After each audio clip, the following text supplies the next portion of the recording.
Hey, what's up, everyone, and welcome to tonight's episode of Resident Roleplay. This is a show where a group of friends and I get together and play homebrewed tabletop RPG set in the world of Resident Evil. I'm your host and GM, Raphael, and welcome back to the table, everyone. Hi. You gonna do Emil's hi too? Nah. Hello. Emil is checked out. What does that mean? Dude, he's got like a concussion. That's probably true. My delivery is literally almost here. Oh, really? Yeah, it's like right across the street. I'm watching them like drive here right now. I'm watching them. So hold up. So I will. Okay. So just saying, when we start, You'll probably have to check out for a bit. Katara is just kind of keeping near people at this point. She is in caution. She is in caution. After yeah. the little... All right. You're better off than everybody else, though. Yeah, Yeah. it's okay. We just need to get back to the hotel, but hopefully you'll be back before the recap ends. Yeah. Yeah, that's possible. If They're it's real literally soon. like right here. Yeah. All right. So, I'll be here in a moment. yeah. And as with last week, we're in a period where Lisa's going to be missing out on the first half of the sessions for a handful of weeks. So that's still ongoing. So she'll be joining us after the midpoint break. Also, something pretty significant happened in regards to Resident Roleplay this past week. First of all, I guess these are both tied together. We released the poster and musical playlist for Aiden.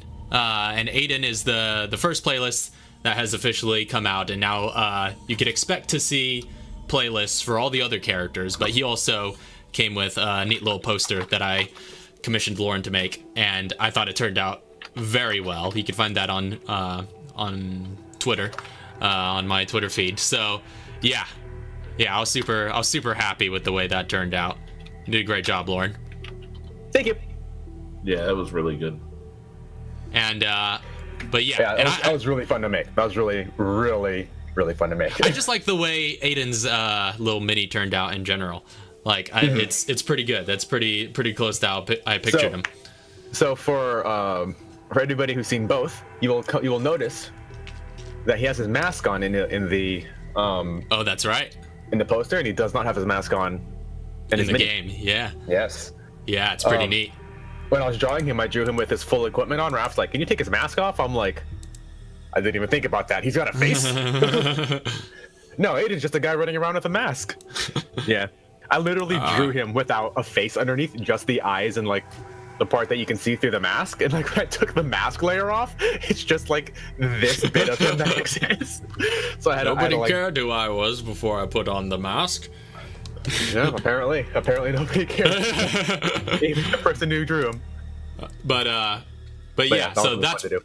yeah, that was a pretty awesome poster, and I'm actually particularly proud of his playlist as well.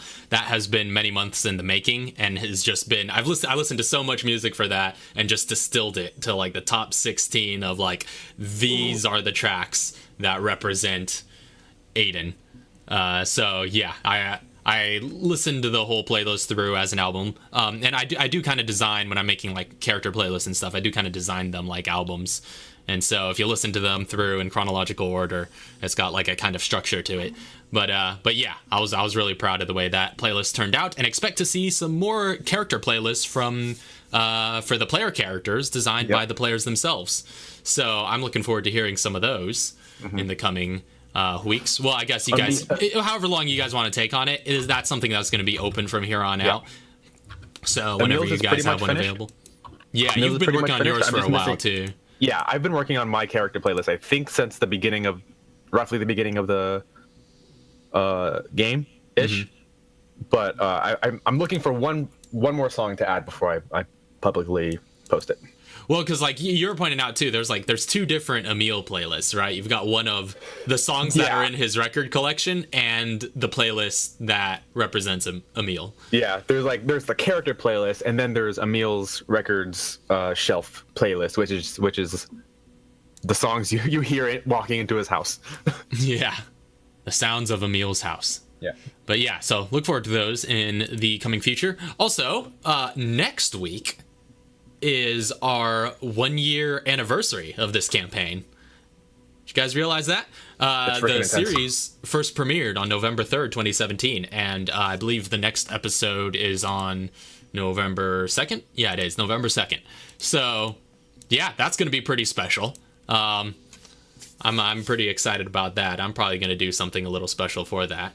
I mean, the game's going to go on, as usual, but maybe we might start a little bit earlier. I don't know. We might shoot for something like that. Maybe we should do a double session. Another double feature. That was killer last time, though. I don't know if we can do that, but we'll see. We'll see what we can do. We'll see what we can do if everybody's up for it. But anyway, so those are all the announcements. Without further ado, should we get back into the game? I believe so. Yeah. Very well. So, previously on Resident Roleplay, after completing a series of espionage missions for the FBC, your party fought its way through the BOWs in Umbrella HQ's basement. Returning to the surface, you made your way into the adjacent warehouse to rescue Arkea's father, Aiden, from a USS team known as the Silver Wolves, which had been violently interrogating him. Making your way to the second floor, you breached the interrogation room and killed the remaining Silver Wolves. In the middle of the battle, Aiden broke free of his restraints and assisted in fighting the operatives. And afterwards, Arkea finally reunited with her father.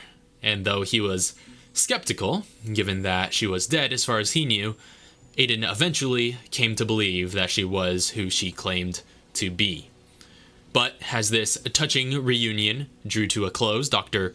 Dmitry Antonov, the head researcher at the Umbrella HQ labs, attacked the warehouse with a tyrant, and after a long and deadly fight, the 5 of you barely managed to survive with your lives. So, you now find yourselves on the first floor of the warehouse. The halls, which were already filled with bodies, now reek of chemical burns, while the loading room fills with the smoke and fumes of combusted semi-truck fuel. The tyrant kind of lies in pieces in the front of the open garage door. So, what are you guys doing? Alright, we need to get out of here. Yeah. Just bring the map up so you guys have visual. That was really loud. Oh, that was the wrong floor. There we go. Okay, there we go. Oh yeah, that guy. I forgot about that guy.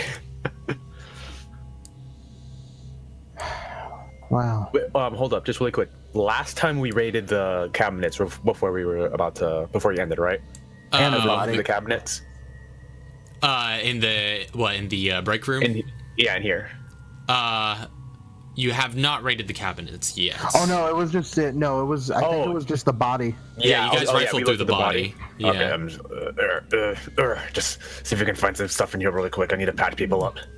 All right, make an investigation check. Does this count towards scavenger? We'll just say it's a straight roll.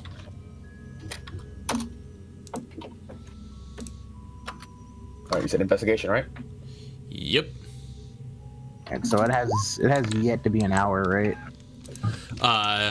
Since you used your natural armor. Yeah. That's it. You did that right at the start of the encounter, I think. So yeah, it hasn't been very long. Okay, yeah, she's just like. All right, that's a 19 for investigation, and while he's looking through, he's like occasionally like looking out of the side of his eye at Katara while he's looking around. All right. So rummaging through the break room, you make your way through some of the cabinets and refrigeration units scattered about. They're mostly pretty barren at the moment, but you do find 3 green herbs across all the cabinets. All right, there it is. Yeah. 3? Yep. Those don't stack, right? They do not.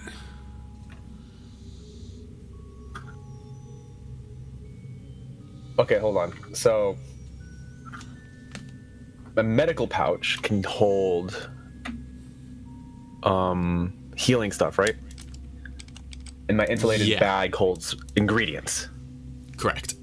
Okay, so I'll have one in my medical pouch and two in my insulated, because those are still. It's technically both. That is true. Green herbs are technically also crafting ingredients. Yeah. It fills me up though, so I barely had enough room in my inventory. All right, so I'm just gonna stuff all this stuff in my bags. All right, we need to get out of here. Chauncey. Yo. Can you get a hold of your sister? Yeah, she's on the. Are we still on the? I mean, yeah, you can get her on the line and at a moment's notice. Yep. I'll get on that. So yeah, you patch through to Cambria, and you hear on the other end, just like, all right, give me some good news, Chauncey. We're alive. Well, that is good news. Heard some explosions down at the warehouse. Are you guys doing all right? Yeah, we're alive. It's whatever just happened is done now. So we're looking to get out of here. All right. Yeah, Mr. Fox is rolling around the back with a van to pick you guys up. We've cleared the area, so there shouldn't be any prying eyes if you guys exit. Okay, I'll let everybody know. All right, so you relay that information to everybody else. Mm-hmm. And Aiden's just sort of in the midst of you, and it's just like, all right, we're gonna get going. We got to ride. I'm not dead. Oh, fell over. I've like on the wall. Just like leaned against it and just kind of slid down because it's pretty rough. See Arkea just kind of saunter in, and also just kind of lean against this wall. She looks pretty rough. She looks pretty rough. Does Aiden look like Arkea rough or Emil rough right now? He's a little bit closer to Emil rough. Okay, he's fine. Nobody's Arkea rough right now. One health. Yeah, she has 1 hit point left. So Critical yeah, she's on death's door right now, and she's just like holding her side and leaning against the wall and just bleeding and charred from the explosions that she was in the midst of. Do you know when she's getting here? A few minutes. Yeah, Chauncey. Yeah. Fox is running around. I'm sorry, my mind was stuck on getting ready to ask about my Magnum. Did I pick that up last episode? We'll see. Yeah, we'll say if you didn't, you could pick it up now. Okay. But yeah, Okay. you could recover all the gear that you would wish to. Cool. Yeah. Fox is rolling around back. All right. We should get ready to get going. Yeah. I'll treat everybody once we get back. But how am I going to explain this to Fox and right. What, her skin? Like how much is like what are you wearing outfit wise?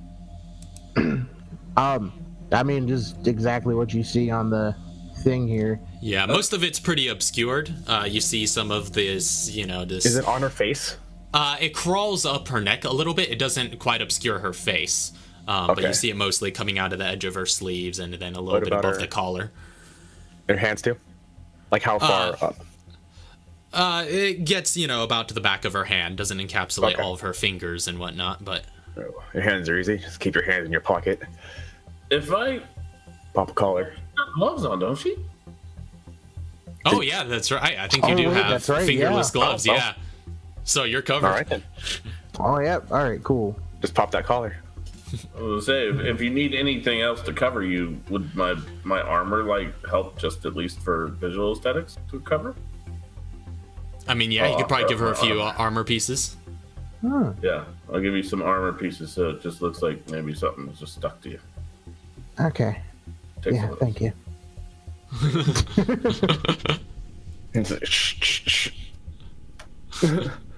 All right. Let's head on back so we can get out of here. Let's go. And Aiden's kind of following along, limping behind you guys, and he's just like, so you guys got a ride? Yeah. Can I offer him my shoulder? Here, I'll help you out. And he kind of reluctantly leans on you a bit as you guys keep going. And Sorry. Quick. Your driver Quick just as look. trustworthy.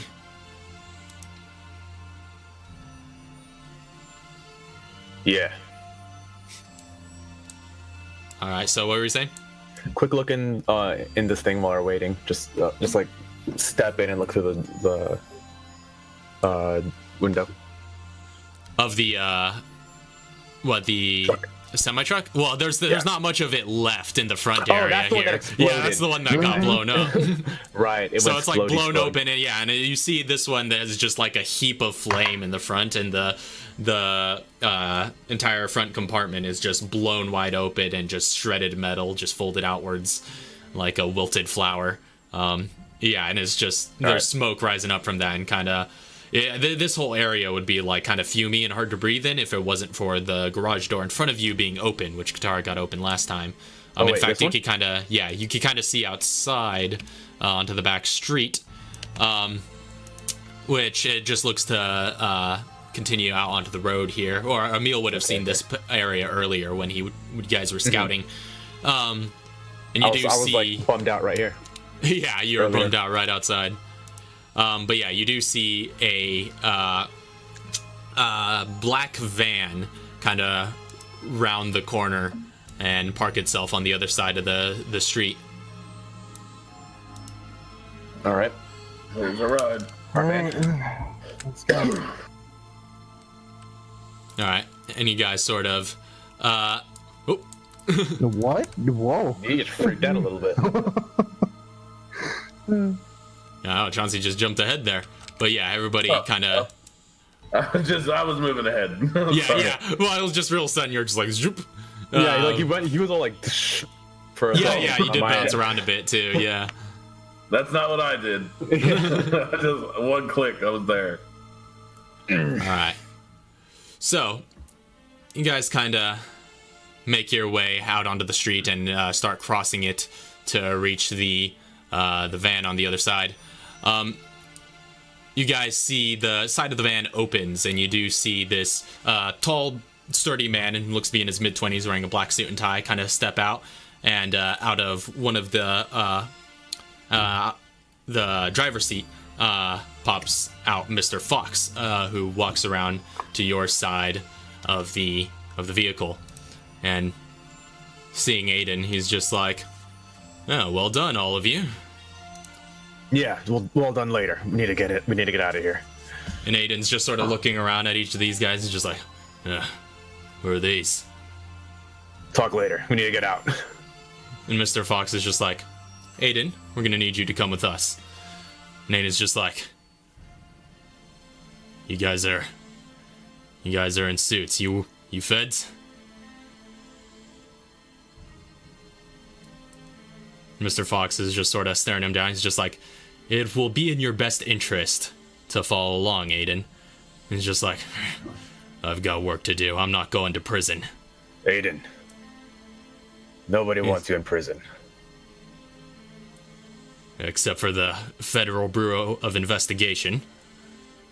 And Mr. Fox is just like, I'm CIA. Although I do have associations with the FBI, I could promise you, you will not be in any danger if you come along with us. And Aiden sort of racks his M4 and just like has it at the ready. He's just like, no, I can't step into that van. Aiden, you're gonna step into this van whether you want to or not. We're gonna help each other. You want Umbrella gone.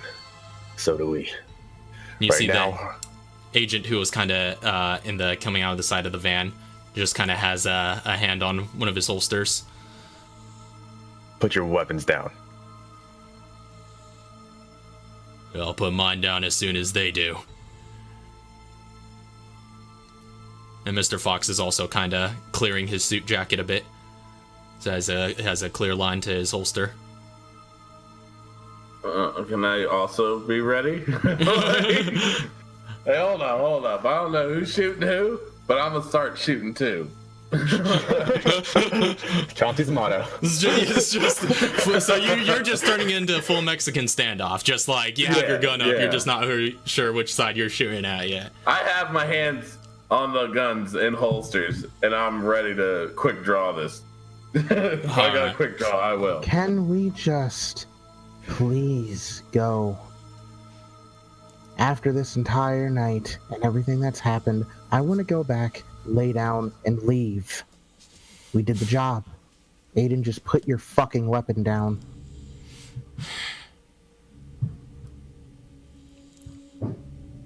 Go ahead and make a persuasion check. That was really persuasive, I'll give it that. I had to put my gun down. No, I just have a straight roll. I'm not at a negative You do now. anymore. Oh. No! You're a lizard woman.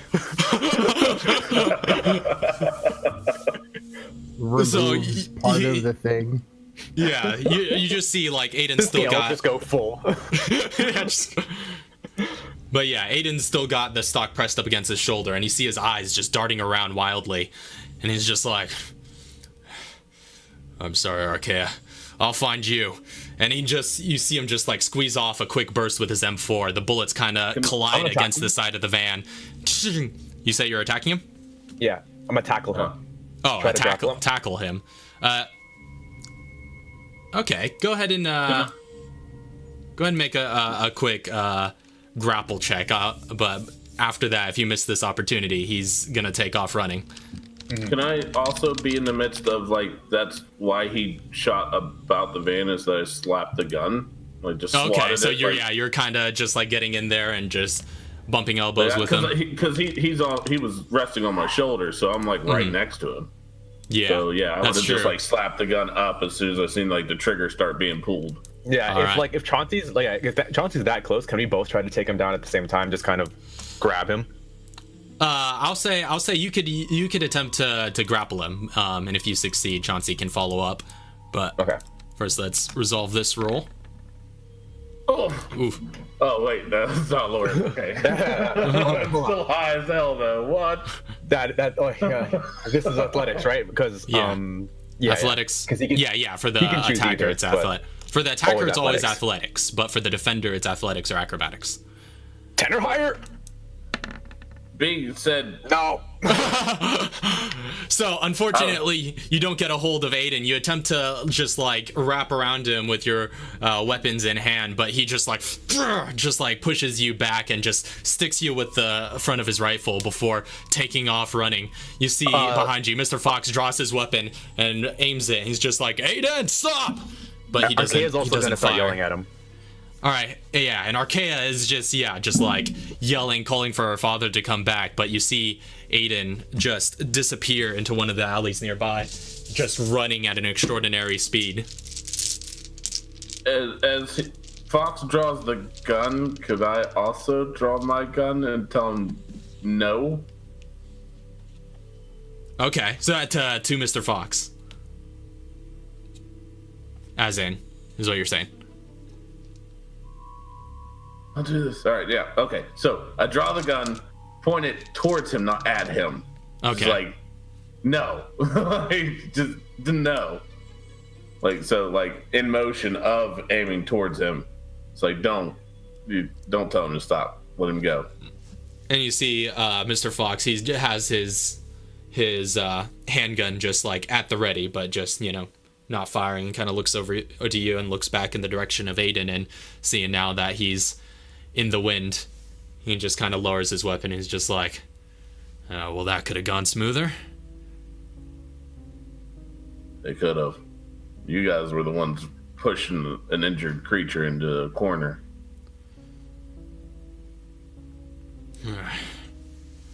Just get in the van. We're getting out of here. And you see Mr. Fox and the other agent just holster their weapons. He's just like, Mr. Fox nods over to him. He's like, "Mr. K, take the wheel."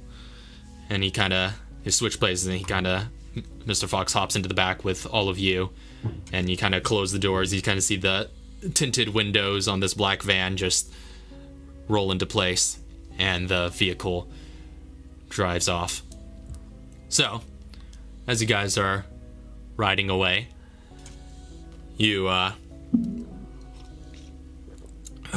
a moment to to yourselves, Mr. Fox kind of briefs you on what's coming next. He's like, all right, so Cambria's going to finish wrapping things up around here and making sure everything's on the up and up with the authorities.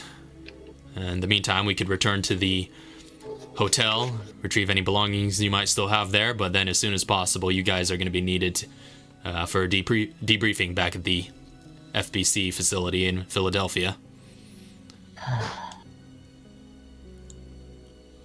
Of course, you could take another night if you need the rest. It's a big road trip ahead of you, I understand.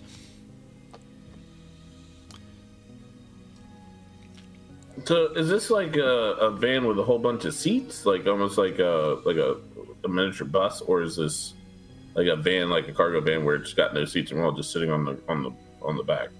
Kind of a little bit more like a cargo van, but like it's got like kind of, you know, it's meant for this kind of transport, so it's got like benches along the side. Okay. Can I be like slouching in the corner, like pull my little mask down over my face, and like close my eyes, but like grabbing Archaea and just holding her close and telling her that it'll be all right. He'll be fine. He just needs his space. And you see Archaea's kind of just like shuddering, some tears streaming down her face, and she's just like staring angrily in Mr. Fox's direction. Emil's looking out the nearest window, not looking at anyone in particular. Katara's just leaned back in the seat with her eyes closed. So, what's the next course of action for you guys? Are you guys heading back to the hotel, or? Yeah, I'm gonna start healing everybody up when we get there. Yeah, Okay. hotel time. So you guys make your way back to the Hilton and up to the room in which you've made your stay. Oh yeah, I guess all your vehicles are at the hotel anyway, so.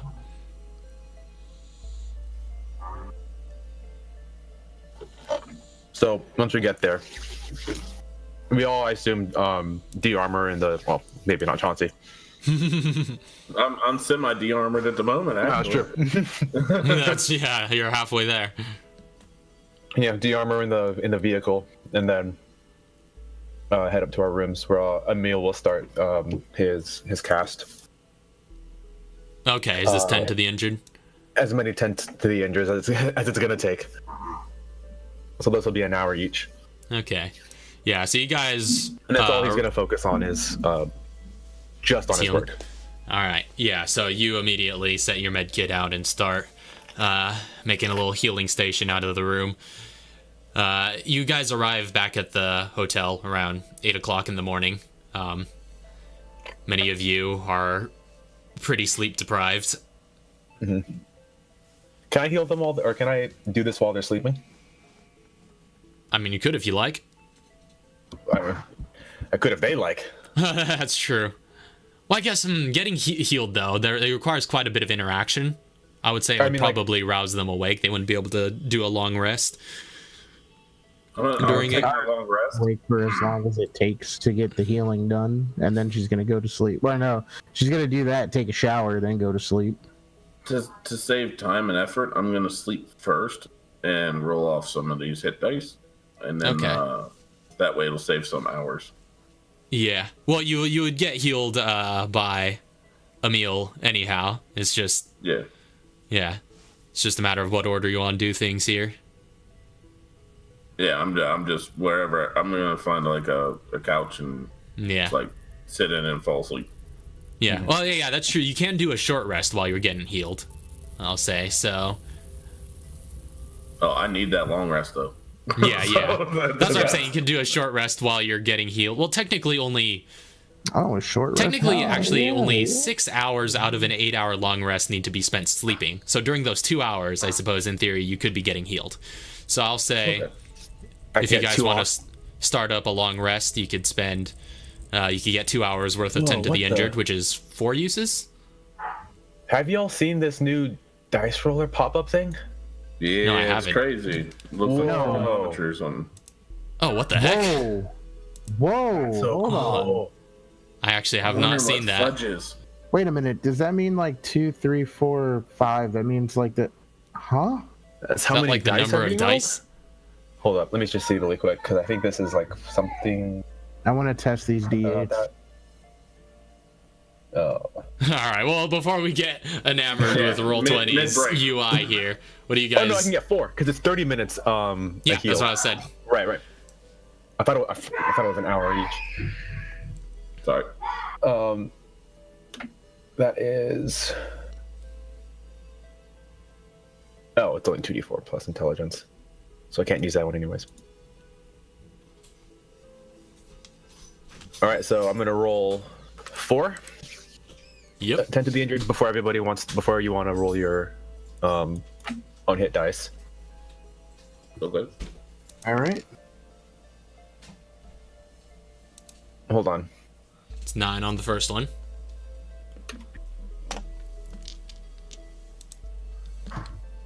I'm wondering if I should make these tier 2 casts instead. Well, you already casted the first one. Yeah. No, they'll just keep them as is. So that's 9, 19,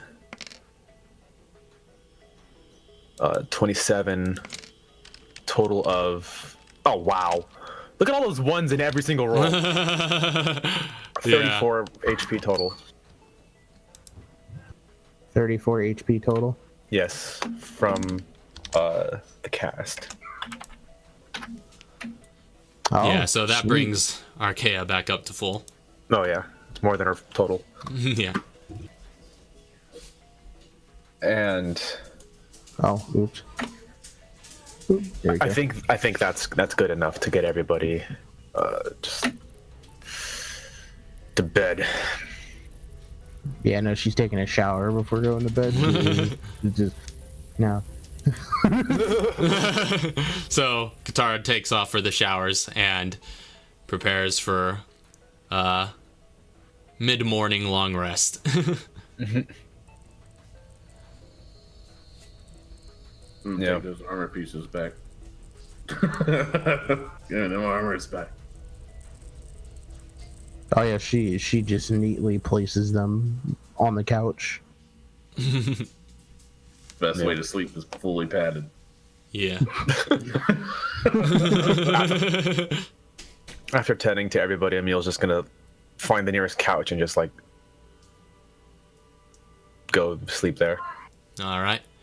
So, the most of you who, if you got to your short or your long rest, started that up first thing upon getting back, you guys will be able to rest until 4 o'clock in the afternoon. But Emil, you would have to go until 6 p.m. to get a full long rest. But you recover half of your hit dice and gain all the other benefits of a long rest. We could spend the hit dice and then recover them on a long rest, right? Yep, yeah, you can do both. Yeah. Okay. Yeah, because like if I'm at full hit dice, I can spend them, then get half back anyways. Mm-hmm. Yeah, so I'm gonna spend 4. Yeah, because it's always half of your total, so... I have 7, so is it 3 or is it 4?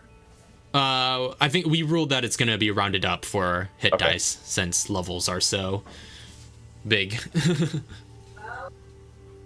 And since we're doing, like, the true survival method anyway, you know, Yeah. it's like... You know, this is all in... Instead of just getting full health on a long rest, so might as well. Alright, let's do it plus con.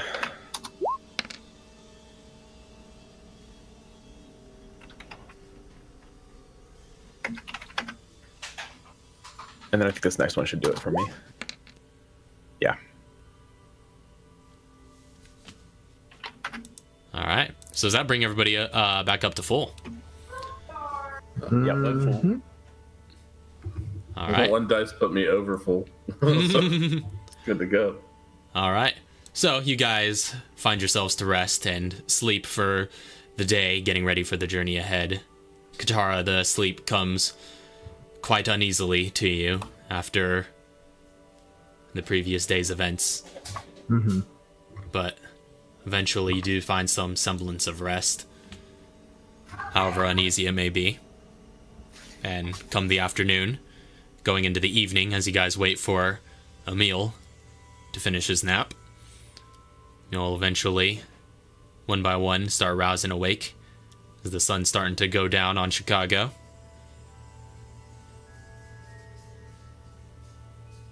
Could I have overslept a bit so we could catch up with everybody on the same time schedule? Yeah, so Chauncey sleeps in a little bit and wakes Sets you up around the 2 same hours time. Yeah. So Emil, you kind of find yourself waking up around the same time as him. I mean, it's like 6 in the morning, right? In the afternoon. Afternoon. Oh, in the afternoon? Oh, Yeah, because we got back at 8. right. That's true. We went to bed in the morning. Yeah. All right. So that means all my fatigues are gone, correct? Yeah, you lose 1 point of fatigue on a long rest, so... And I think, yeah, you did only have 1 from... Sleep exhaustion. Yeah, sleep deprivation, so yeah, you get rid of that. All right, let's just get to Philadelphia and get this over with. So just hygiene comes back over. Let's go. Did Fox and Cambria leave at the same time, like in the morning, or did any of them stay as well? You guys seem to be the only ones in the room by the time you wake up. Mr. Fox probably would have left one of you guys like a voicemail or something saying that he's heading in, but he's making sure the data gets into the right hands and whatnot. And that the hotel bill has been handled and whatnot. So I guess everybody's gonna ride with me then. Yeah, yeah. Because Well, we, you guys we are- rode with someone else on the way up, I think. Was that Yeah, it? you Oh guys yeah, you rode- guys yeah. ran with Cambria. But Yeah, either way. that's right. Rode with Cambria. We'll just take his car back. Okay. So you all pile into Chauncey's Suburban as you prepare to embark back to Philadelphia. So that takes you a good few hours. I think it's getting close to either late evening or early morning the next day by the time you guys finally arrive there.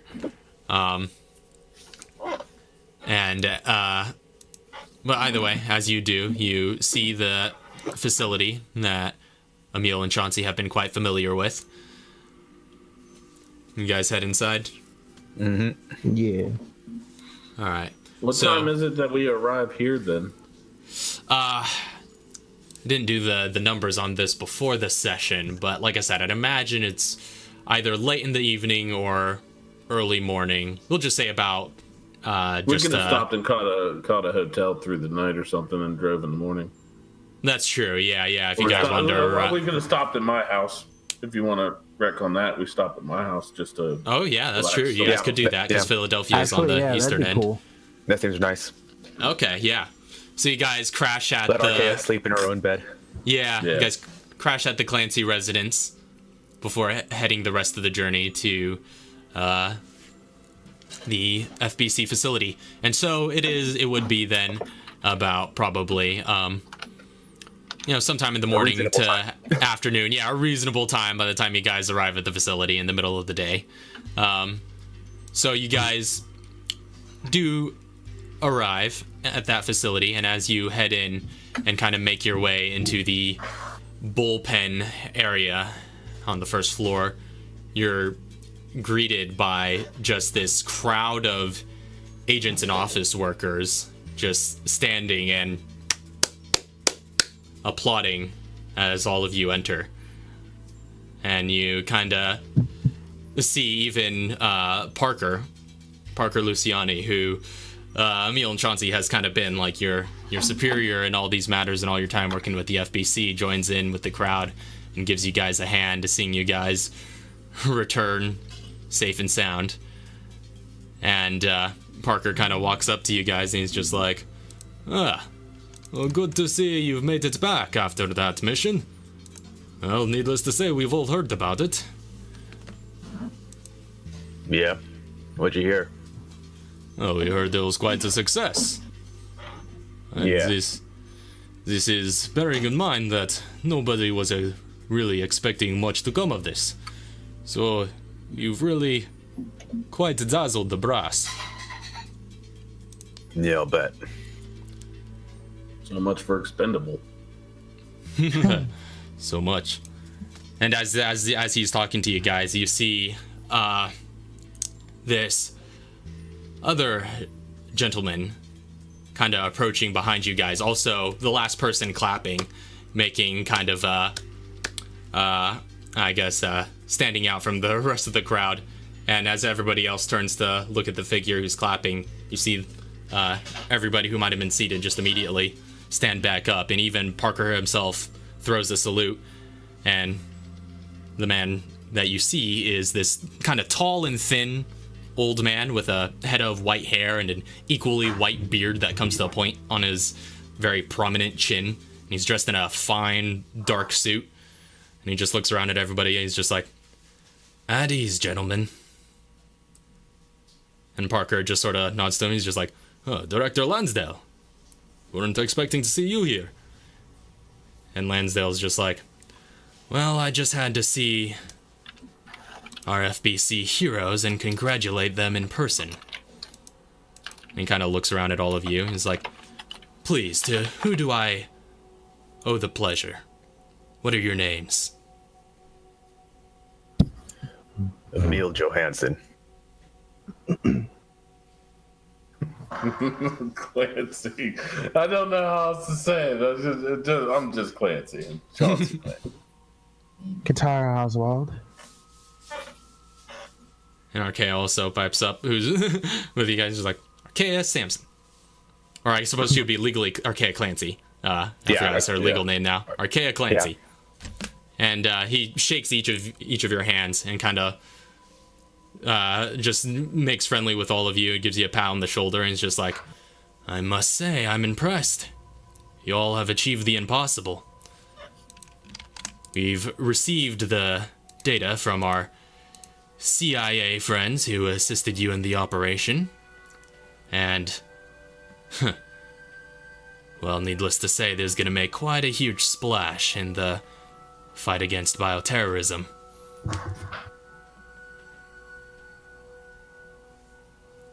Where are we right now, really? Are we still in, like, the... Yeah, you guys are, like, in the bullpen area on the first floor. Yeah, still kind of surrounded by a crowd who's just, like, looking onwards. You see a couple of people kind of whispering to one another as Lansdale kind of greets each of you and carries on this conversation. And he's just like, "Well, needless to say, you guys are now some of our finest agents. I don't know if anybody else could have particularly pulled off what you have done here, yes, the other day. A second only to Parker here, of course." And Parker just kind of smirks off to the side. "Well, I will let you guys get to your debriefing, but I just wanted to give you all my congratulations in person." Yeah. Just a nod from Katara. And he nods back to each of you, and he's just like, "Well, the FBC is certainly better off for having agents like you." And then he motions to Parker, and he's just like, "So, Parker, may carry on with your pleasantries."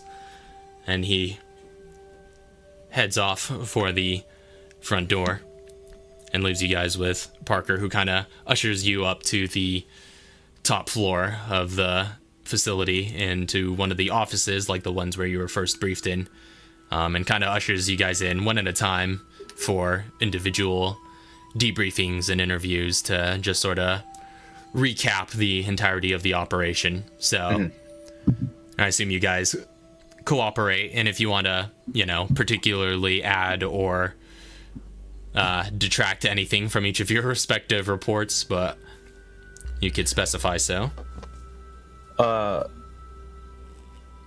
Archaea said, or Lisa said Archaea is not going to say anything about Aiden in her debrief. Okay. Gotcha. Kat's gonna talk about Catherine in there. Okay, yeah. You put some emphasis on your old friend Catherine, who lost her life during the operation.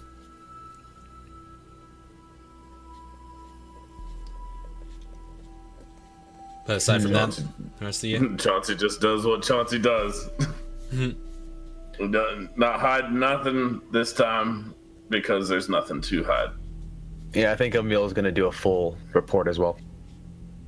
Okay, so you guys have kind of been through the ringer a couple of times. You know, this isn't your first rodeo. You know exactly what information is considered important. You guys provide all the tactical sort of report of just all of the noteworthy details. And as Parker sort of wraps up his interviews with each of you, you're each allowed to go on your merry way and go your separate ways for the coming future. So, I assume each of you eventually make your ways back to your respective homes. Eventually, Of course, yeah. Yeah. All right. So you all kind of return to your ordinary lives for some time. Well, hold on, really quick. Well, before Emil heads back to his house from the debriefing, he wants to stop by a little bit and just check out to see if they have any like medical wards or anything like that on site. At the FBC base, they don't seem to have any on site. It's kind of mostly a sort of office building kind of thing. But yeah, there doesn't seem to be anything of the sort at this facility. Okay. Yeah, he'll look into that later as well. Okay. But just wanted to see if there's anything on site, and then he'll head home. All right. So, I think his car is at Chauncey's house, right? I don't think so. No, well, let me think about that, because how did you guys get to Chicago? I thought Emil picked up Katara, took Chauncey's house, and then we took Chauncey's car to Philly. That might have been the case. I can't recall, but in either case, you guys have plenty of time to get it sorted out. Your characters know. Yeah. And you eventually get it sorted out. Everybody gets where they need to go, given time. So, 1 month later, in February of 2003, those of you who see the news or are interested in the subject, which I suppose would involve everybody here, would quickly notice some big changes happening in the world. That following month, you all definitely hear, and all the news is abuzz with the downfall of Umbrella. The Raccoon trials are kind of seen to their completion, and with some data gathered from Umbrella's headquarters after this outbreak and emergency that happened on the premises the month prior. Illegal seizure. Yeah, a legal search was conducted, and the federal government was able to procure data from that search after the emergency, which has contributed to the court case. Emil's gonna pay very close attention to all the lawyers involved in the proceedings. Okay, yeah, you make note of them, and kind of, and the whole thing is, it's like the OJ trial. It's heavily televised, and and you're it's very easy to get all the details of who all's involved. Yeah. So, yeah. During that time, just kind of keeping close eyes on things. She's even in those times where she's going to work, coming back, and all that other stuff. She's keeping a lookout to see if there was anybody still potentially watching her or getting any emails after this whole thing. I'll say make an investigation check, just generally. Okay. Oh, by the way, just a general life investigation check. What is life? Well, 42. yeah. At 16, if you roll 42, you could probably figure that out. But you keep an eye out, and especially after this time in February of 2003, you do notice that attention on you has significantly decreased. It seems any remaining Umbrella spies or security personnel have just sort of been scattered, and they just don't have the resources to be able to keep tabs on people anymore. So you don't get any emails, you don't get anything, any fishy people following you on the streets. Life certainly gets a lot more peaceful for you after this. But yeah, so this data gathered from the Umbrella American HQ was sort of used in the legal proceedings, along with data gathered from this private military's investigation of a Umbrella laboratory in the Caucasus Mountains. Kind of also contributes to this final push that deals the killing blow to Umbrella in the Raccoon trials. Eventually, the Global Pharmaceutical Consortium flips on Umbrella, who it had previously held good relations with, and the special prosecutor is able to just nail the point home, and yeah, quickly enough, Umbrella is dissolved. They go bankrupt. There's a legal embargo is placed on their ability to do business, and it very quickly becomes unsustainable, and Umbrella just fades into nothing throughout the year.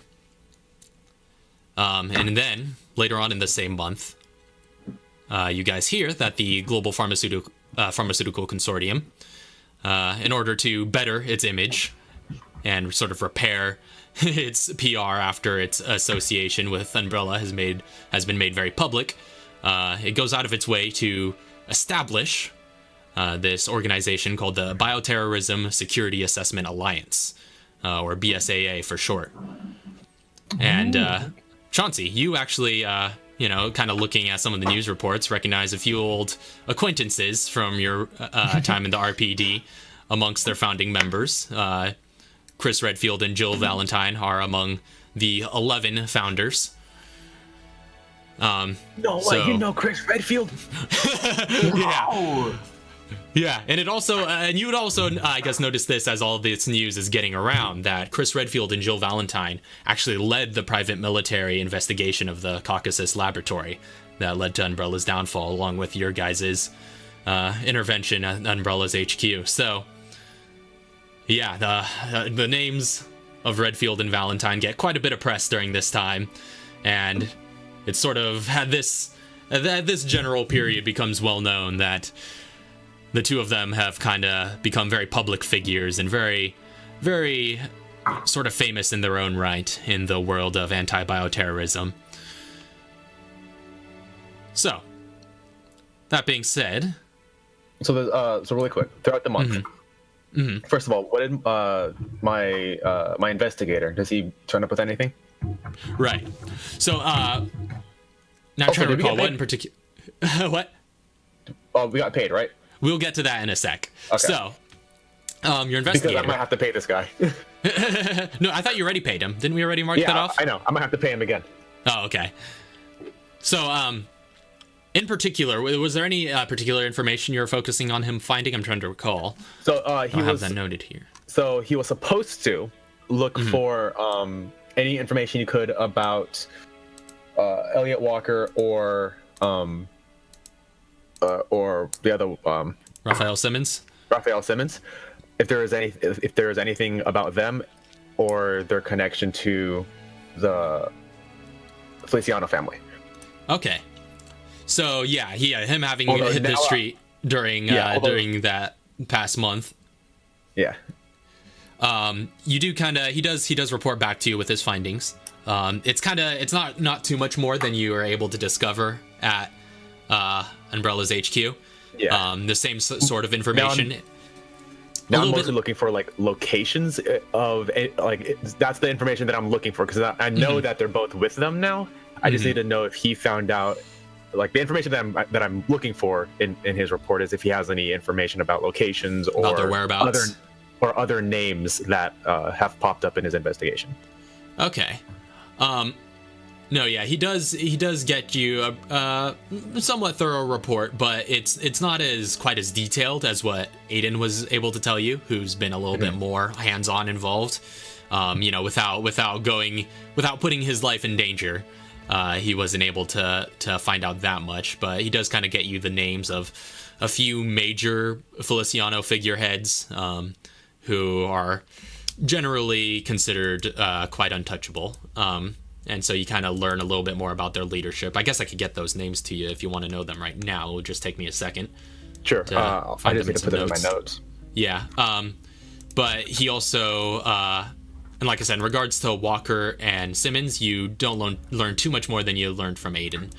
You learn that they're with the Felicianos, but they're a bit of a closely guarded secret, is basically what you get the sense of. You know, they're they're doing BOW research for the crime family, and they are generally, their location, their whereabouts are kept under pretty heavy wraps because they know there are competitors who would love to get their hands on them. So that's generally kept pretty secret, and really the researchers only pretty much interact with the outside world through proxies and through messengers that change quite frequently.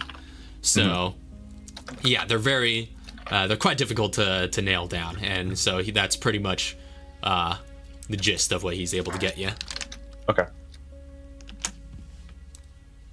So, that being said, hold on, let me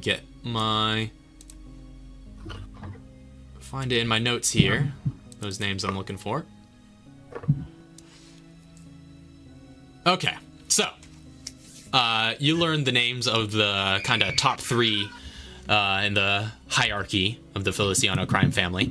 The Don is named Ernesto Feliciano. The underboss that works under him, or Soto Capo as they call him, is a gentleman by the name of Leonardo Bellucci. And the consigliere is I have no idea how to spell that. It's basically Lawyer. spelled. Actually, I could. Here, let me just. There we go. I just put that in the Roll20 chat. Yep. Is a man by the name of Antonio Marconi. It's always a Marconi. I'll check the spelling on these later, but Yeah. I'll I just generally get got those the to you gist of right these Italians. You get the gist of Italians. So, Yes. with that being said, from the closing of your last big mission in Chicago, about the next year and 4 months pass by without major incident. So, not for a meal. Cool, I know exactly what I'm doing. Wait. we're gonna get into some downtime here. Yeah. Wait. Before that downtime happened, because I wanted to say this, I just let you go through. When Chauncey did see about the former STARS members, could he have applied for the BSAA? Oh yeah, you're switching careers or switching organizations. I'm applying because okay. I mean I'm fruitful, so I could do 2 for 1. So you send an application their way. We'll say we'll say you get that done once that news hits. Frickin' Parker might have words with you if he finds your resume in the printer at the office, but I mean, I'm not quitting. I'm not quitting at all. I want to do both. I'm willing to work too. Yeah, double time. Well, interestingly, over the next couple of months, as you kind of get to know Parker a little bit better, and of course, working under him for a good long while at this point, you guys develop a pretty good working relationship, I assume. But yeah, so the time goes by. Chauncey and Emile, you both now having the favor and having caught the eye of Morgan Lansdale, who you guys might not have known it at the time that you met him, but he's the director of the FBC, so he's pretty much as far up the chain as you can get within this organization. And so with his favor and with him now kind of keeping an eye on you guys, having garnered his attention, over the next year, you guys are pretty quickly able to climb the ranks of the FBC. You're kind of eventually promoted to officer positions and are given charge of other agents and things of that nature. So, is there anything in particular you guys are going to be doing over the course of this break time? Oh yeah. Oh yeah. Who's go first? Yeah. Everybody else is all excited. Yeah. Chauncey will do something. Well, first off, you all get paid. You all get paid your income amount for 16 months. And then I guess also deduct your regular rent or what is it that Chauncey has, mortgage, as well as cost of living expenses for 16 months. And if we need to work out the math, we could do that during the break, but that's generally going to be how it breaks down. In fact, I'll go over that in greater detail during our midstream break. But what are you guys doing? If we need the money, then we'll just figure it out. Okay, so I mean, so you're saying that it ends up being like the same thing that we had originally. That gets... with previous breaks that we've done, yeah. Okay, so I still have the same. Like I said, we'll get into more detail on that off stream. But so what are you guys doing? I'll let Katara go first. If you, okay. It might take me a while. Oh, okay.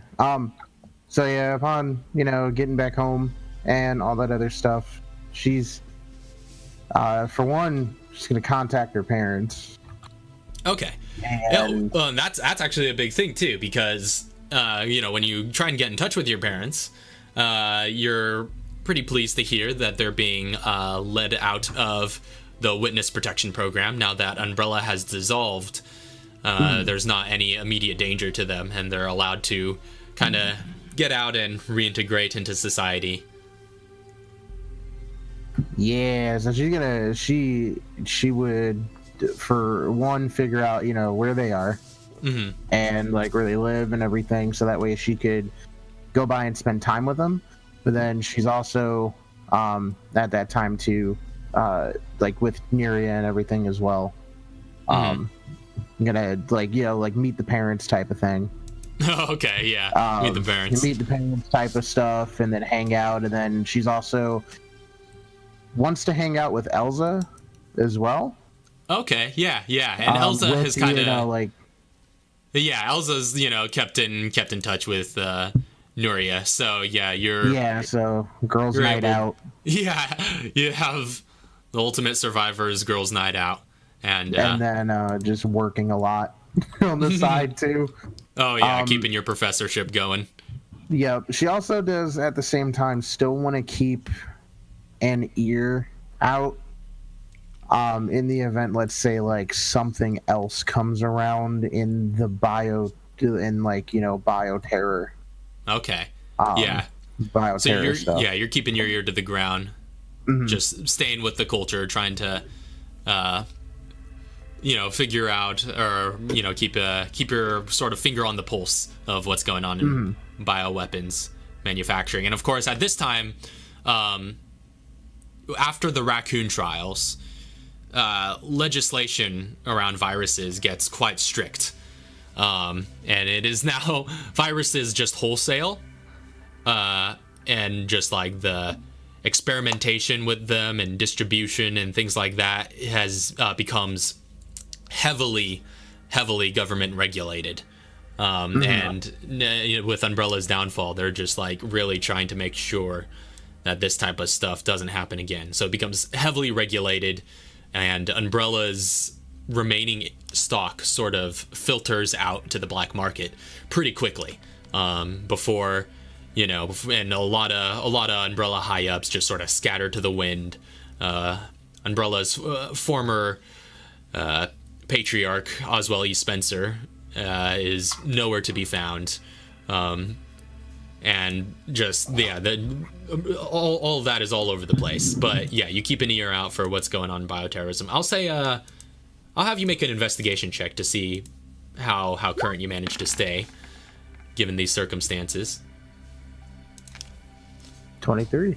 Ooh, 23. Well, that works out because the DC would be quite high given, like I said, given the heavy legislation that is now in place. Because if it wasn't black market before, it is really black market now. Really black market. Yeah. Just like people, you know, before it was like criminals and corporations, or it was criminals and terrorists and corporations messed with these viruses. Now it's just criminals and terrorists. So it's a difficult thing to keep track of. But yeah, that's a pretty solid check. So you're able to keep a pretty good lookout. Now from 2003 to 2004. There aren't too many big new developments. The T virus is obviously still heavily circulated. That still remains the most common that is sold on the black market. The T Veronica virus is, while a lot rarer, is still in circulation as well. But there aren't really any huge new developments in bioweapons over the course of that time. And if there were, you would have heard about it. You kind of keep your ear out in some channels.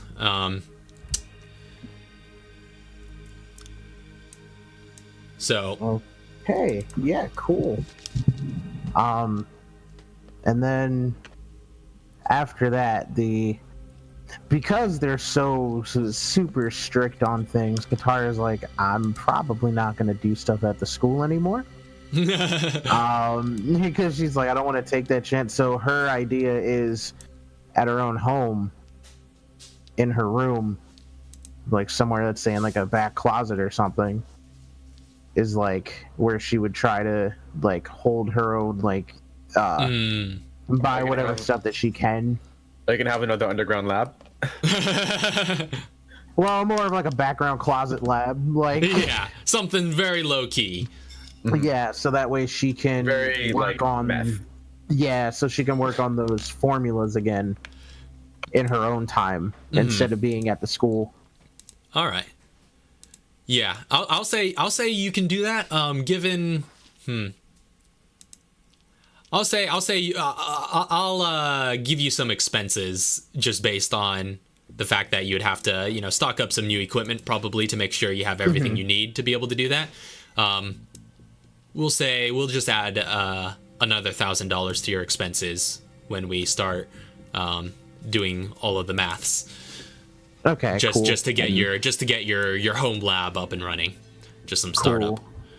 And then the last thing I wanted to ask about is, so nobody took anybody's guns away, right? Well, yeah, you did get that. You did get that that grenade launcher, and I'll say, since you guys didn't have to pass through any military checkpoints or anything, if you wanted, you could have, you know, stolen that away, put that in like one of your bags or something when you guys went, you know, before you guys left, and had it pretty concealed. Yeah, nobody would have stopped you for that. Yep, yeah, that's going to the back closet too. That's true. You guys stopped at Chauncey's house first. True. So yeah, you definitely could have gotten away with that. Yeah. Yep. So that's just going to be stored at Chauncey's place, just like. Still signed out underneath my name.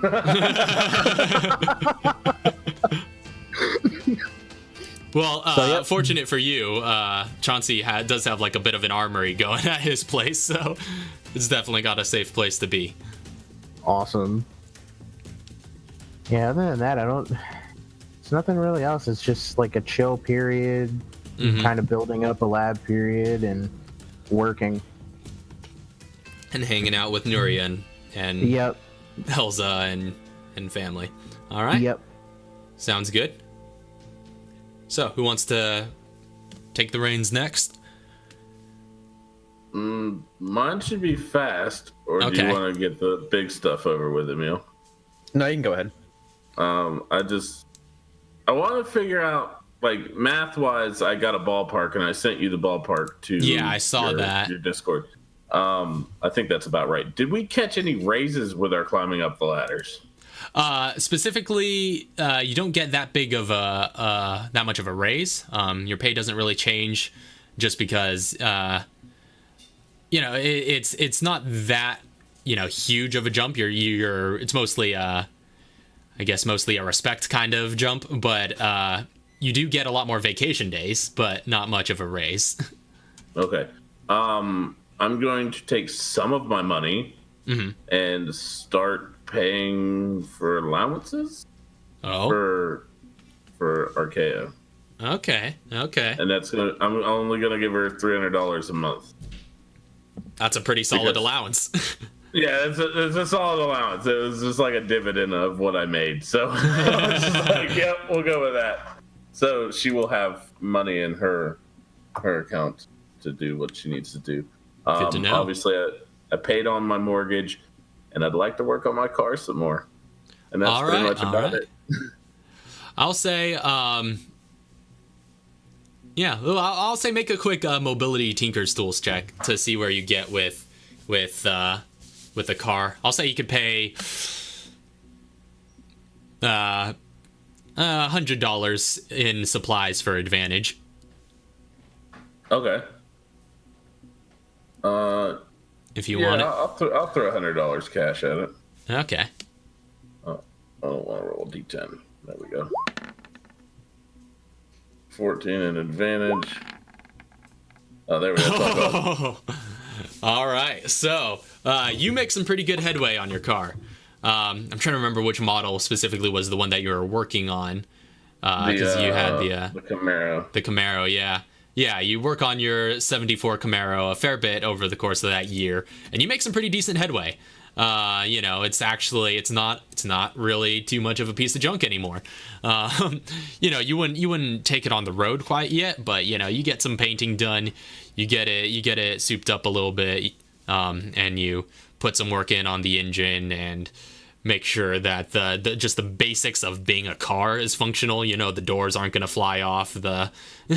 Just everything latches correctly. Still could probably use some new upholstery and stuff on the inside, but for the most part, it's looking a lot better on the outside. Cool. That only cost me $100. For painting? Yeah. I mean, given your Tinker's Tools check, that only set you back $100. And am I allowed to build more into my war room? Yeah, sure. What specifically are you looking to get in there? Well, I know that we had furnishing electronics. I just want to keep it updated throughout the year and kind of build just a nice area that people can get around and understand a game plan. Okay, yeah, just get some stuff. Yeah, like a briefing room. A briefing room. Yeah, you get a big table kind of set up in the middle and make sure you have plenty of gear. You could probably set up a projector to shine down on the table and stuff like that. That could help with some of the briefing. That and over my time, can I find any kind of equipment? Any kind of equipment, like gear? Yeah. You could do any shopping you want to do, yeah. You got a local place. So I'd like to try to find some ammos, and is there a bigger backpack that I could find? I'll say make an investigation check. Okay, will do. Situational awareness, no. 10. You do find what looks to be a sort of tactical backpack, kind of like the one Archaea got. Although, do you have holster harness on? Holsters. I have the inventory belt and the attaché case. And the bandolier. Okay, so you don't have a holster harness. No, I do not have a holster harness. Because I was going to say, yeah, you do find the tactical backpack at a, just like a nearby general store, supermarket. So yeah, you can get a hold of that, and that will increase your inventory slots a bit, but it goes on the torso slot. Okay. Now, is there the harnesses, the holster harness? What's the deal on that one? Well, I was just wondering if you had that, because if you had that equipped, you wouldn't be able to equip this, because they take up the same slot. Yeah. Okay. Now you got me wondering which one's better. They both do the same thing. They're just okay, different, cool. yeah, different aesthetics. I could have swore you had holsters, though. No, I have bandolier, I have the inventory belt, and I have the attaché case. Huh. Wait, so you only have 10 slots right now? Mm-hmm. Oh, all right. But yeah, so you get the you get a backpack then. Let me bring that up if I could find it. Now, if they do the exact same thing, could I? Well, I guess the tactical backpack. I was just gonna say, because aesthetically, I would rather have the holsters. Yeah. Okay. Yeah, if they do the exact same thing, aesthetically, I'd rather have the holsters. Yeah. All right. I would say given a year with that investigation check, you could find either or, since they're the same rarity. So yeah, I would say you could get the holsters. That'll set you back though, $100. Okay. Really quick, the holster harness. Mm-hmm. That's +2 inventory, right? Mm-hmm. You start with 6 inventory blocks, right? Yeah. I think I have that. A holster harness? Yeah. Oh, all right. But I can't be too sure because I don't have that in my personal items, but I have 10 blocks as well. I have 2 from an attaché case and 2 from a utility belt. And I was just checking my what do you call these? My journal items, and apparently I also have a holster harness. I have a card for it, so I think I'm the one who has a holster harness. Oh, all right. But I guess I didn't write it down, but I have it. Well, it could have been that you. Yeah, it could have been that you had that or that you just took a look at that, but I don't know. Well, because I have written down that I have 10 inventory blocks, and I've been using 10 inventory blocks. But you said you have the backpack and a utility belt. I have a utility belt and attaché case. An attaché case. Yeah, so that would bring you up to 10, just those two. If I had the holster harness. No, because what is the? Because that's 2 and 2. Yeah, which would only bring me up to. That'd bring you up to 10 from 6. Oh yeah, okay, right. So I don't have the holster harness then. I guess not. So I can carry 2 more blocks. Yeah, so I've got it in my inventory, or I've got it in my journal, but I don't have it. Okay. Well. Yeah. Well, you will want to keep those noted and keep your notes up to date for your personal items of what all you're wearing. No, I was confused. I was adding +1 for each of those instead of +2. They're both 2. Bad math. Okay. Would I possibly be able to find another bandolier? So you're going out looking for a bandolier? Yeah, another bandolier, and then I'd like to stock up on ammo. Okay. Well, yeah, you're going around Stony Brook, you know the town pretty well. You go back to Martin Bowman, the local gun shop owner, or the owner of the gun stop, as it's called. And he's just sees you again. He's just like, hello again. How can I help you? Yeah, I wanted to see if you had a bandolier by any chance. Unfortunately, we do not seem to have any bandoliers in stock. Can you possibly order one? I suppose we can. It will take some time. In the meantime, is there anything else that I can do for you? I'd like to shop some ammo. Oh, we have ammo of all kinds. What do you need? 12 gauge? I can get you some 12 gauge. And so yeah, you could get 5 12 gauge shotgun shells for $50. Is that all he has for sale though? Is the 5? Yeah. Okay, yeah. Alright, I'll do that. Dang, I need more than that. 0. Did you use all of your shotgun shells in that last fight? I had 4 rounds left in my shotgun. That was it. And then I'd also ask him about Magnum rounds. Unfortunately, we don't have any Magnum rounds in stock. Okay, that's fine. I'll hold off then. But yeah, if you could place an order for that bandolier, that'd be great. Will do. And yeah, given this year of time, I'd imagine you'd be doing your gun shopping pretty early on, so you have the time to return like a week later to pick up the bandoliers. So let me figure out what the cost on that is. Oh yeah, they'll just set you back $20, but you can get another set of bandoliers. But those will again take up a different inventory slot. That's fine. Thank you. Oh yeah, I guess you did just expand your inventory, so. Yeah, I still had space, but this is just so I can guarantee that I have space, because I'm not gonna collect much more. Yeah.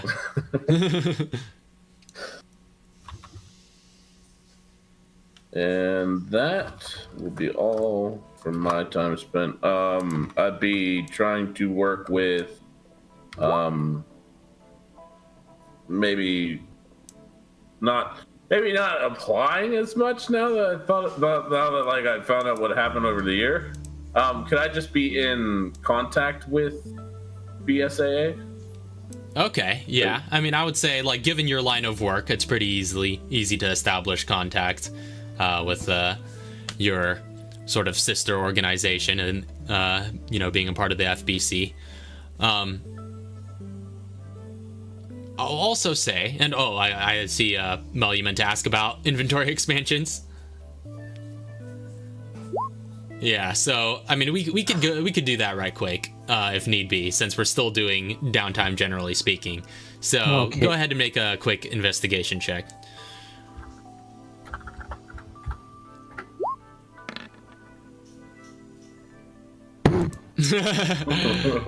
So I guess that's the same investigation check Chauncey rolled actually. So yeah, you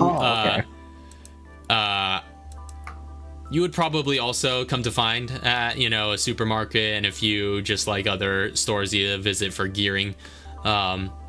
You'd also be able to find the tactical backpack or holster harness as well.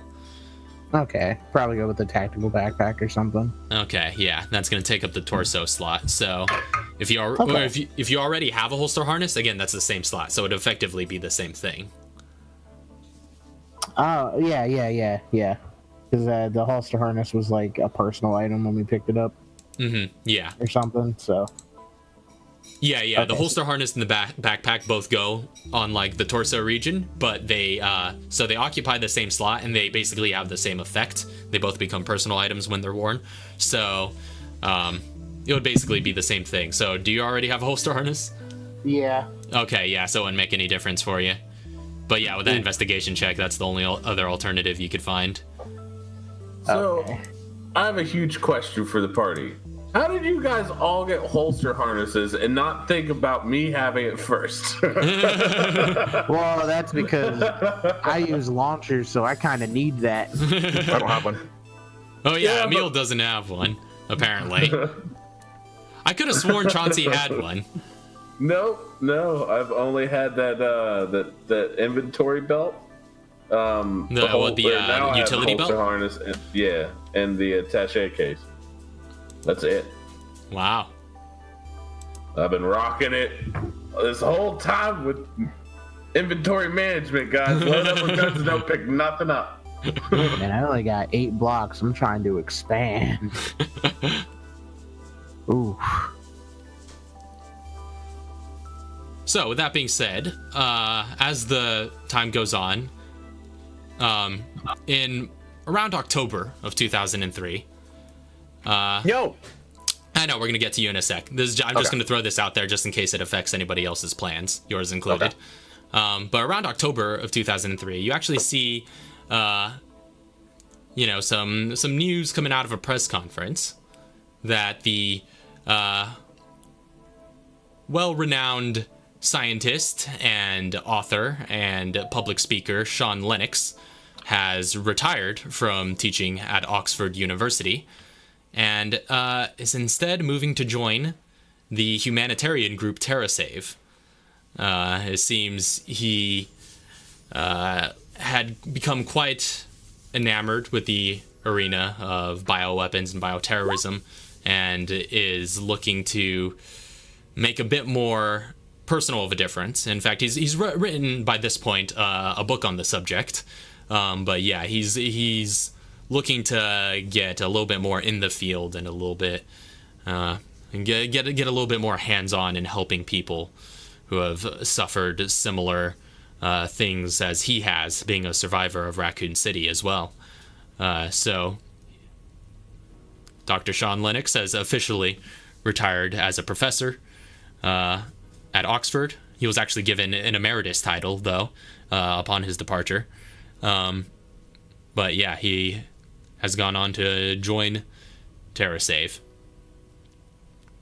Should I have contacted him and congratulated him on his retirement? Yeah, you certainly could. Given this party's history with Dr. Lennox, and not to mention you bodyguarded him for a few years, so you would know how to get in touch with him. So you extend your congratulations, and he certainly thanks you. And I'll let him know that if he ever needs anything, remember my number. Oh yes, trust me, I haven't forgotten you. I assume this much. All right, so what's Emil doing?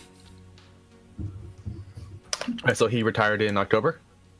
Yeah, that would have happened in October, although much earlier than that. Again, you would see just within the next month, in February, you see all this stuff happen with Umbrella.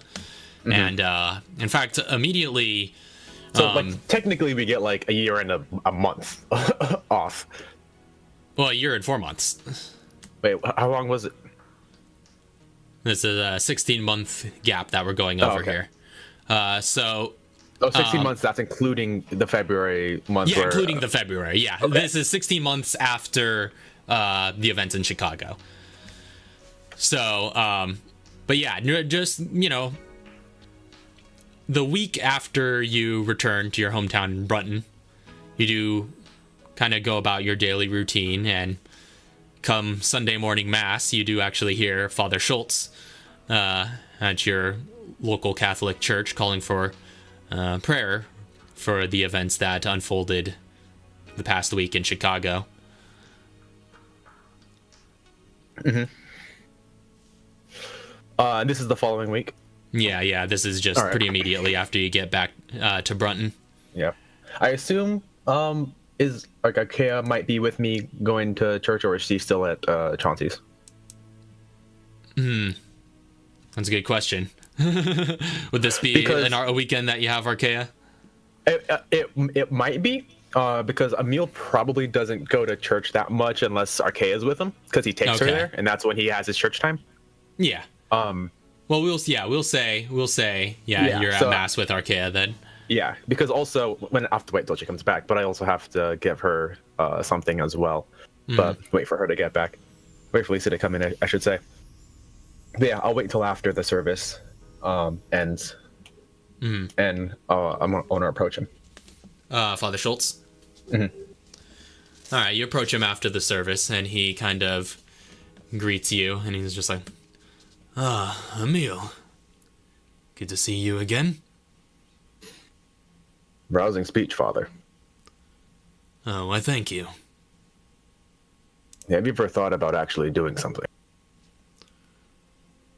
How do you mean? Well,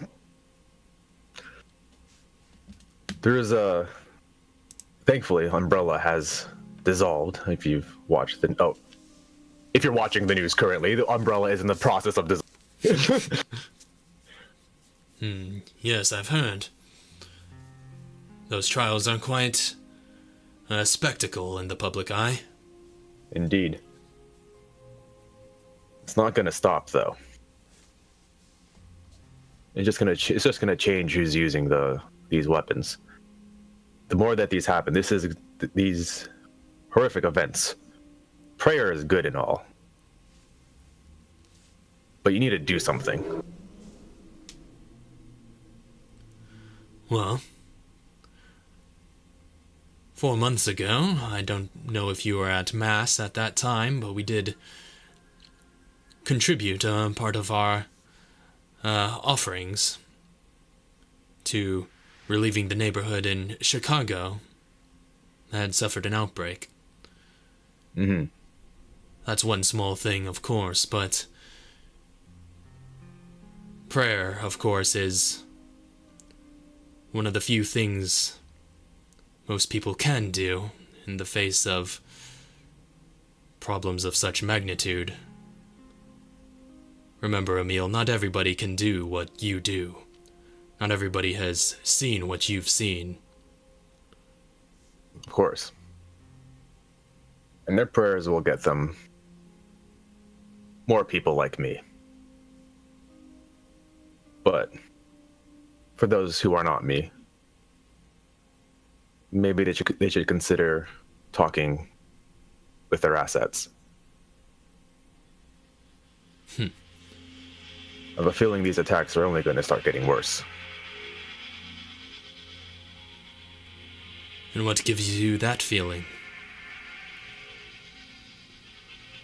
Well, I have a pretty unique look on the situation.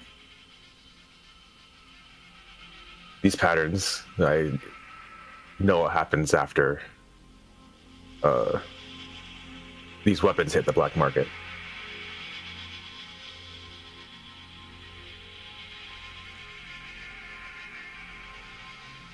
Well, then it sounds like there's still a lot more that needs to be done. Indeed. And I'm going to do everything that I can. I'm going to do everything that is within my power to stop these people from hurting other people. And I would hope that you do as well. Well, my reach isn't quite as hands-on as yours, given your profession, but I certainly will. Every little bit helps. Of course. In the meantime, thanks for stopping. I've got work to do. Or thanks for talking with me. Anytime. I hope to see you around here more, Emil. You don't come quite as often as you used to. No. If God wanted me in here, he wouldn't have given me the skills that I have. Well, you say that, but a little ancient wisdom every once in a while can do your soul some good. I sense that there's quite a bit of turmoil going on in yours.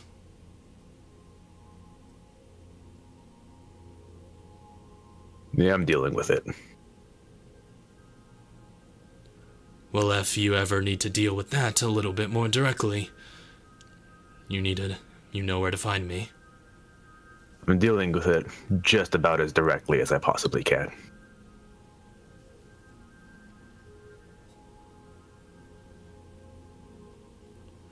And it's not going to help me being in here. With what I can do to help people, it's not going to help me just sitting here in these pews and asking for help. I can be the one to be giving help. And that's what I'm going to do. Well, I certainly hope that you give as much help as you can. But take care not to feed the devils of self-righteousness while you do.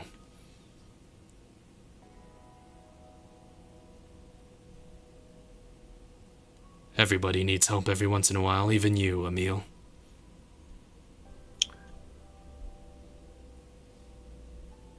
Of course. I'll let you know when that happens.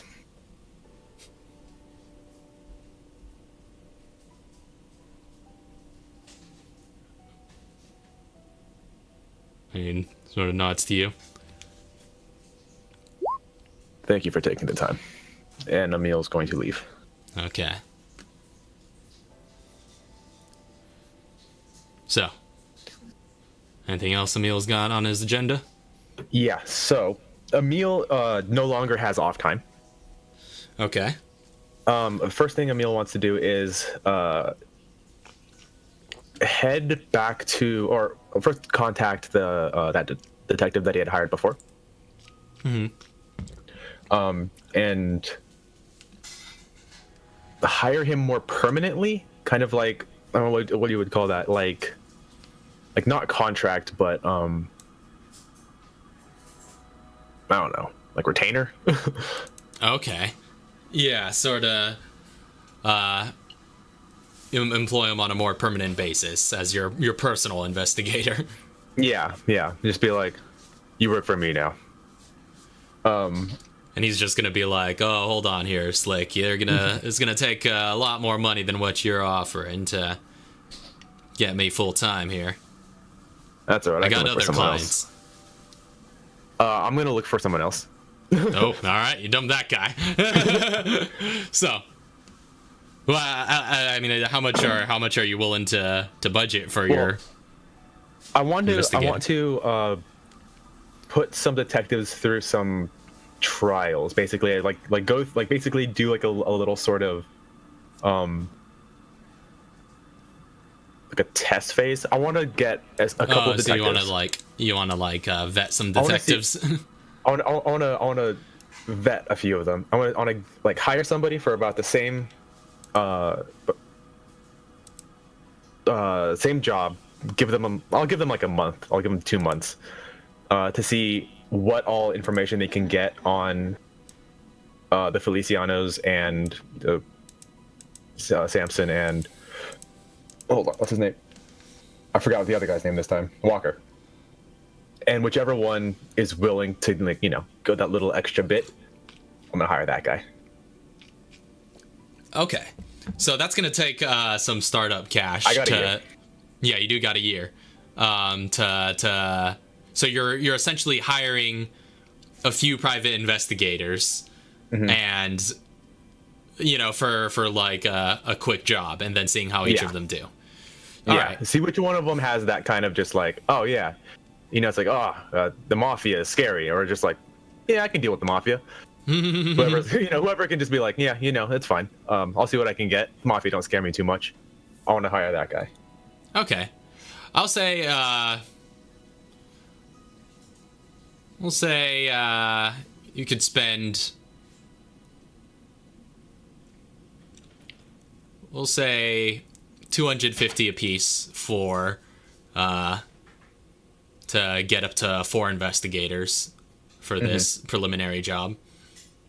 $1,000 per, or not $1,000 $1,000 per month, or for the full.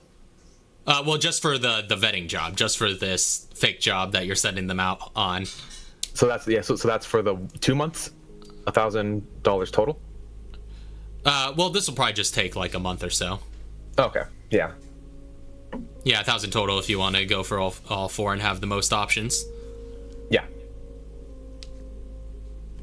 I'll hire out 4 private investigators and see if any of them are willing to put their life on the line for the truth. For the truth. All right. So we'll say you come across 4 private investigators. One of them by the name of Arnold Knox. Another one by the name of Lloyd Alonzo. Another one by the name of Bob Kelsey. And finally, Thomas Mania.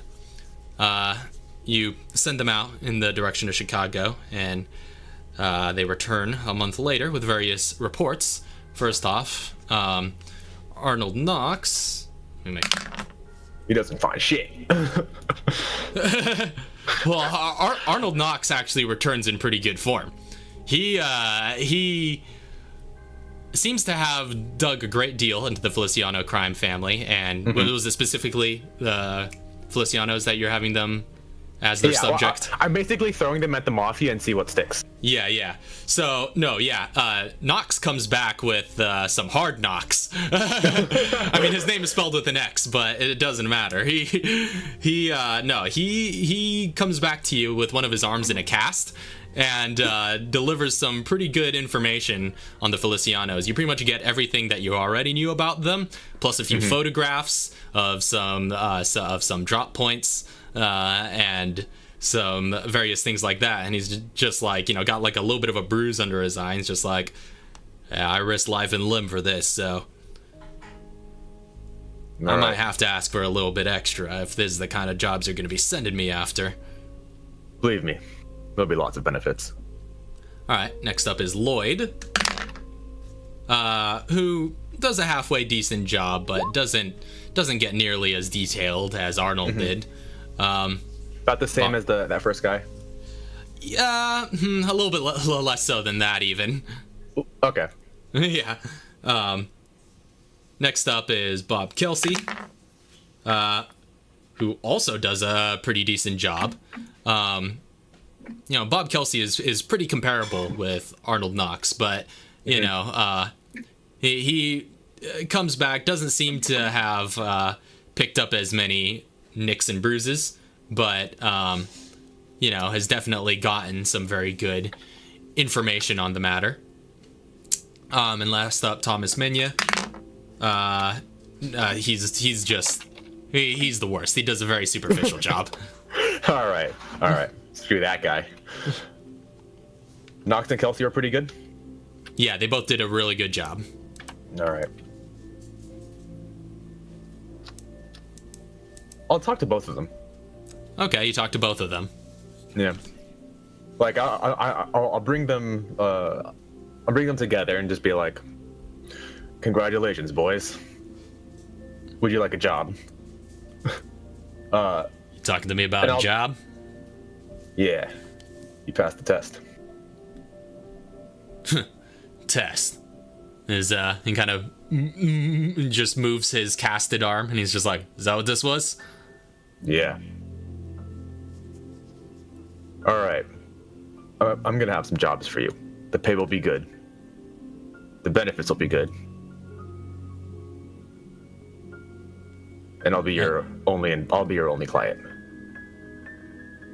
And Kelsey kind of looks around and just like, "All right, you have my attention." All right. So first of all, I'm gonna take care of that dude's arm if I can. No, yeah, you do some. Yeah. We'll say you could do some medic magic on him. Yeah, I'll just like give him a little bit of that magic touch, and it's like that'll help you out a little bit. Yeah. Maybe do a little bit of just like, I don't have anything really that can like affect that personally, but make it a little bit better for him.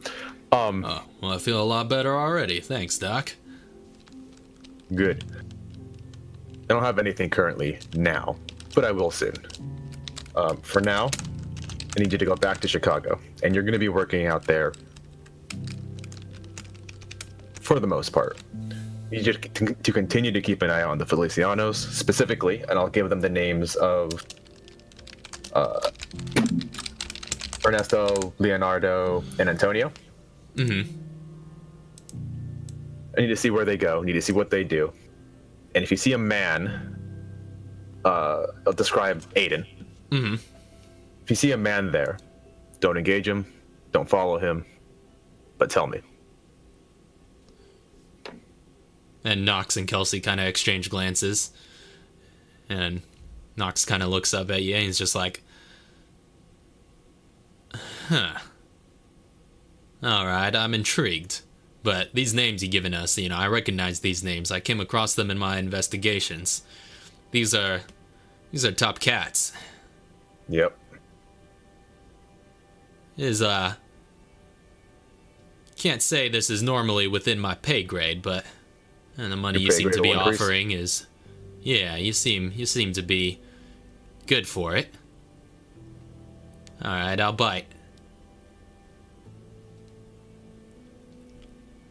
And Bob Kelsey is just like, Well, this is quite a unique circumstance. Very. Well, I'll say I'm good for it, though. All as right. long as the pay's good. The pay should be pretty good. All right. So, we'll say we'll bump that up to 500 apiece for both of them. Okay, I'll just deduct that from my salary. Okay. Yeah. Well, by the way, what is my salary again? We'll get to that over the break. We'll say. Okay, just so we don't waste stream time for it. Yeah, it should be over 1,000, but if not, I'll figure something out. Yeah, But, you'll figure something out. Yeah, that's just gonna come straight out of my salary. All right. So then, he has those two going out there. He needs to spend some time at the FBC building as well. He said we have people starting to work under us right now. We have like people that we can. You are kind of in a position now where you could delegate tasks to agents who are new recruits and things like that, or even just like regular recruits have been working for some time but aren't quite as accomplished as you. Okay. I want to start because they're all field agents, right? They're all mostly like Chauncey type of agents. Yeah. They're basically in the same position that you were, before you got the big Chicago job. Yeah. Okay. Yeah. Just like pretty competent field agents. Right. They've gone through training. They're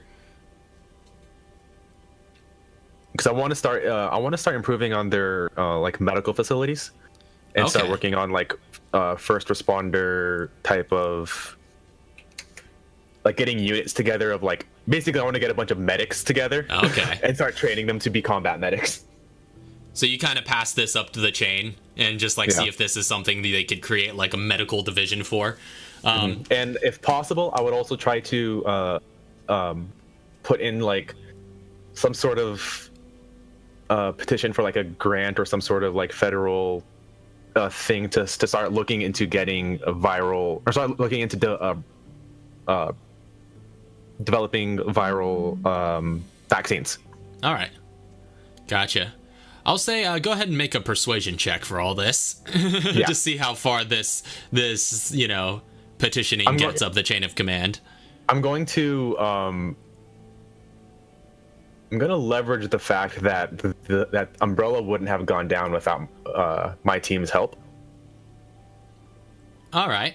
I'll say you bring that fact up, and all the information doesn't get too far before it gets stonewalled. But when you bring up this fact, there is a bit of intervention from Morgan Lansdale, who's kind of like, yes, Emil is one of our best.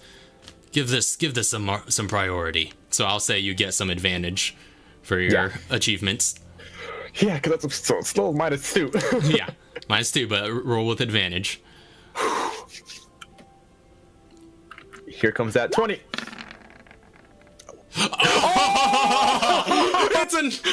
That's a 1 and a 20. Oh yeah. That is. Oh my gosh! That is amazing. Oh, still the best I could do is an 18, but that's a natural 20. So Morgan Lansdale is quite a guy. Really, like he like I just bring it up. He's the one who's talking. I'm just sitting there like, yeah. You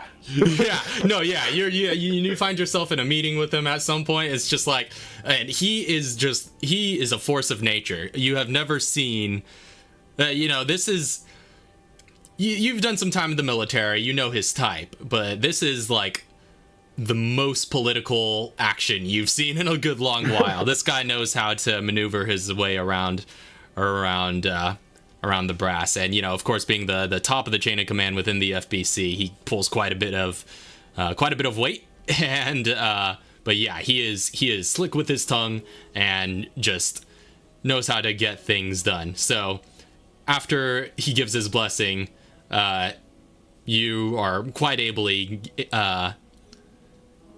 go through with getting the funding you need to start up a medical division within the FBC and giving at least basic medical training to all new recruits, as well as a few that, if they're willing to kind of join under your banner to kind of focus on being FBC medics.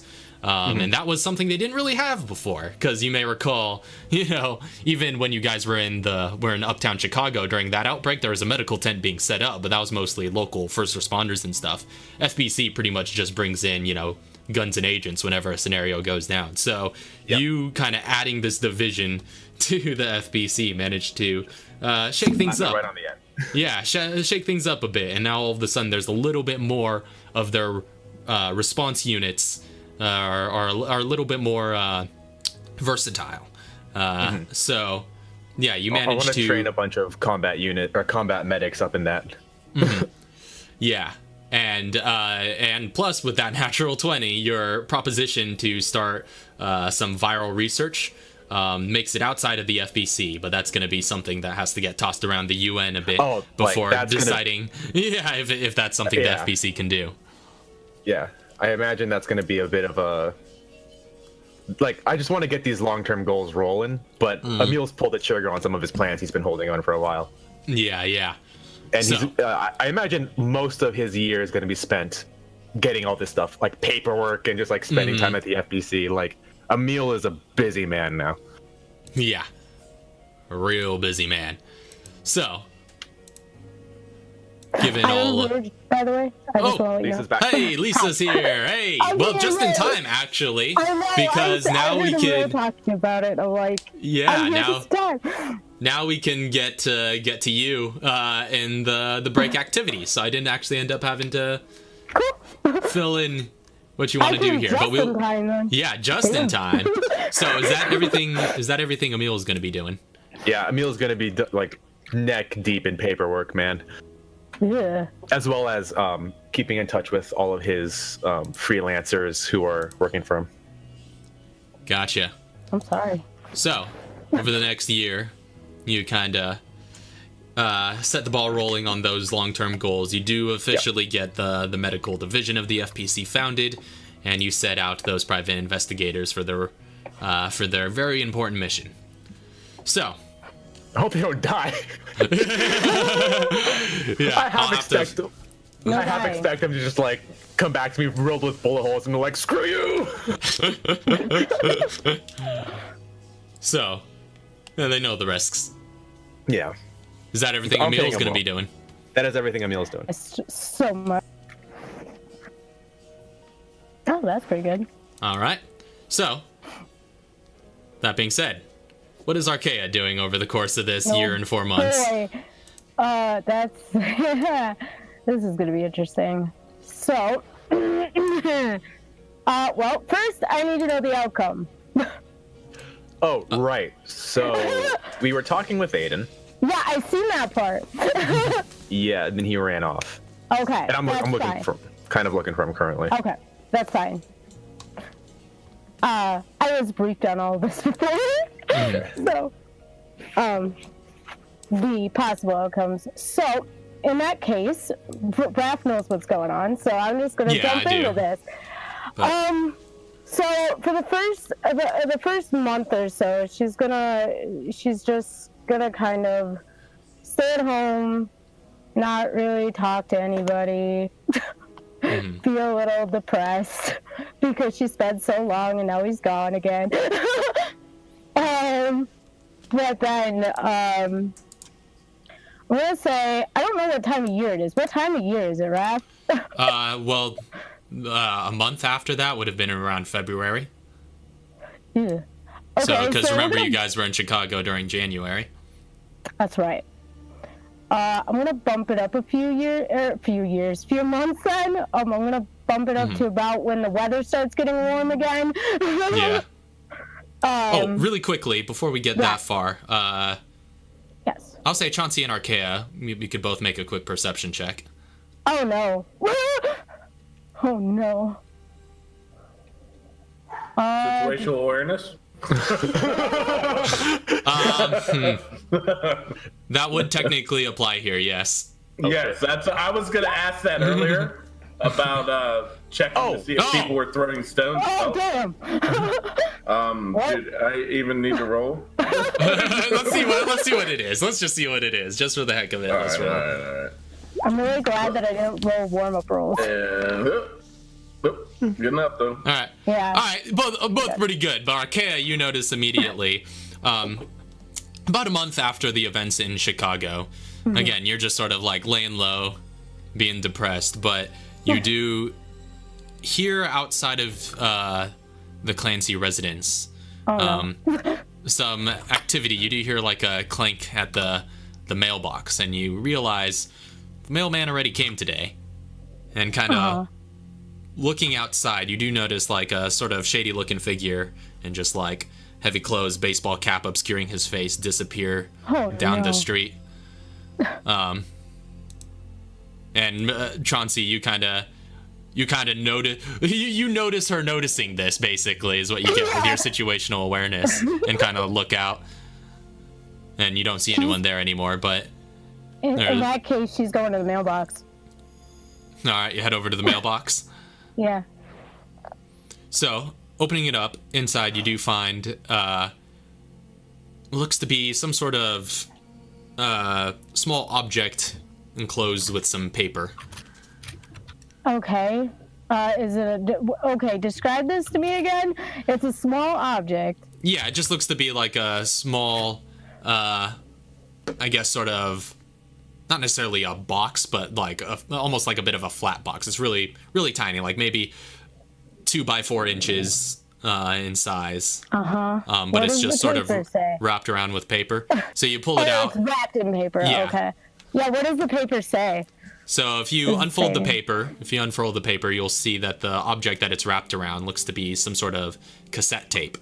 And the paper that in your hand, that was wrapping it, on the inside, it just has a phone number listed with just the words "active for 1 week" on it. Okay. Does the tape say anything? It does not seem to be labeled. Okay, she runs back into the house, grabs her tape recorder, and sits down and listens to it. Okay.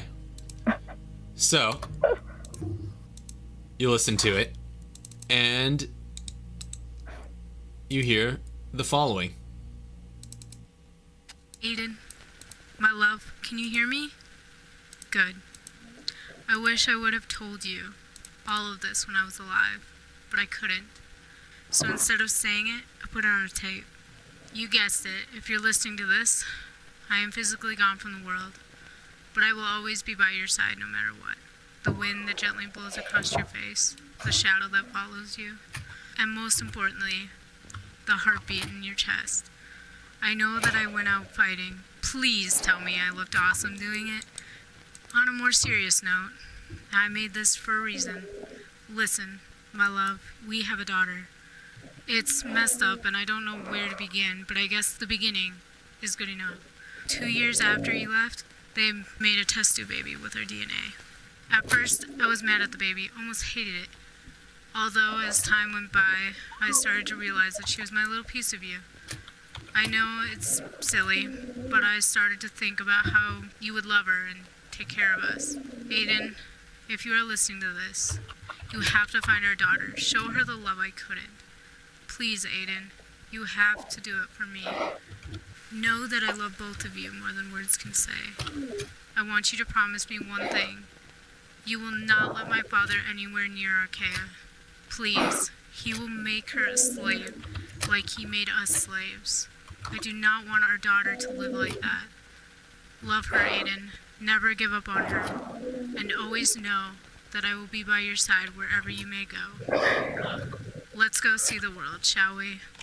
We earned it. God damn it! I'm sitting over here crying my eyes out. You did it. I know! That part! I literally just said that. Was like, she read this, recorded it, and snowballing. Okay. Anyway, so Arkea is probably doing the same thing I am right now, just kind of bawling.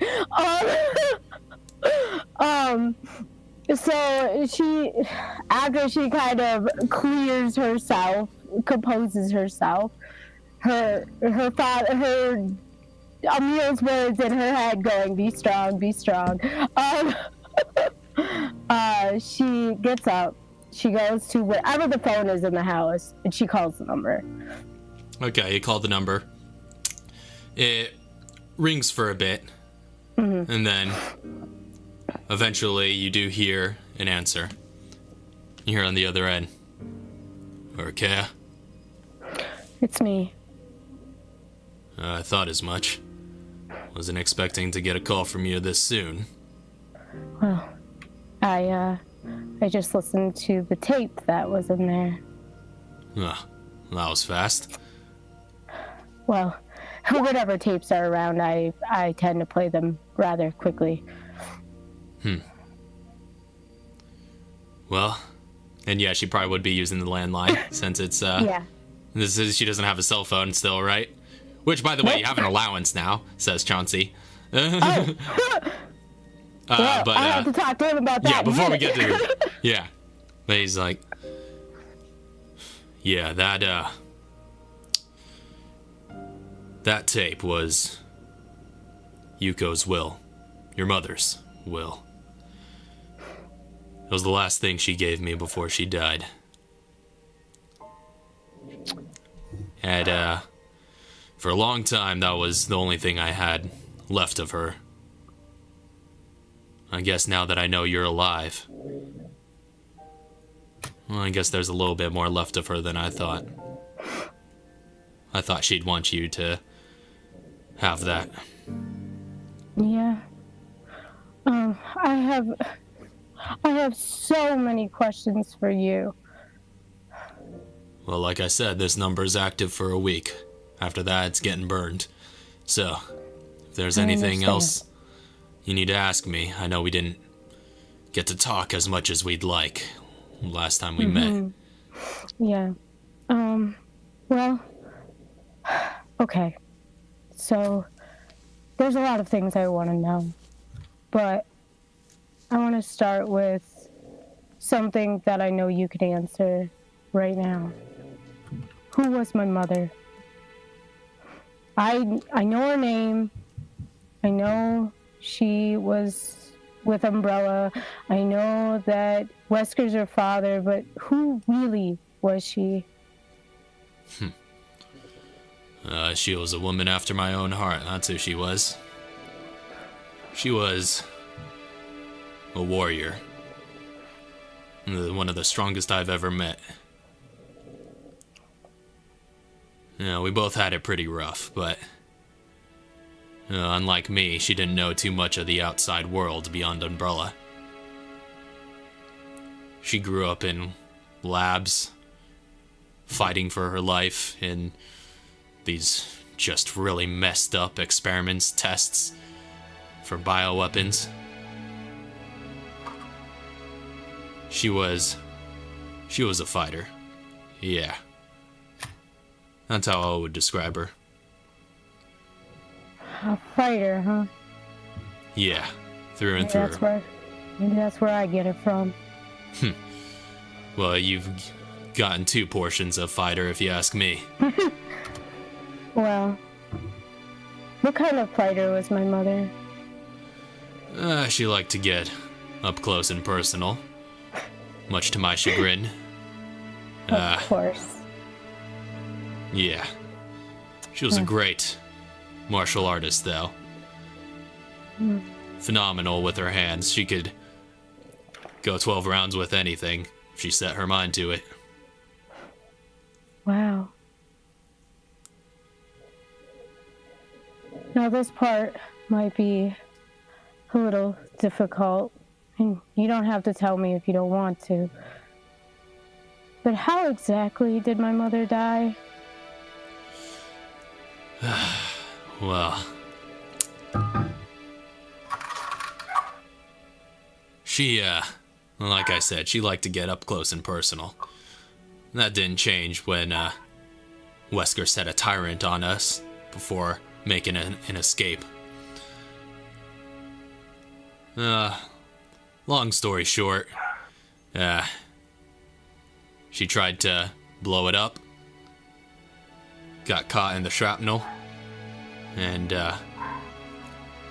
bled out about an hour later. Not even that much, even. Must have been minutes. I don't know, it's all blurred to me still. But we at least had time to say our goodbyes. That's good. I'm glad that you loved her right up until the end, didn't you?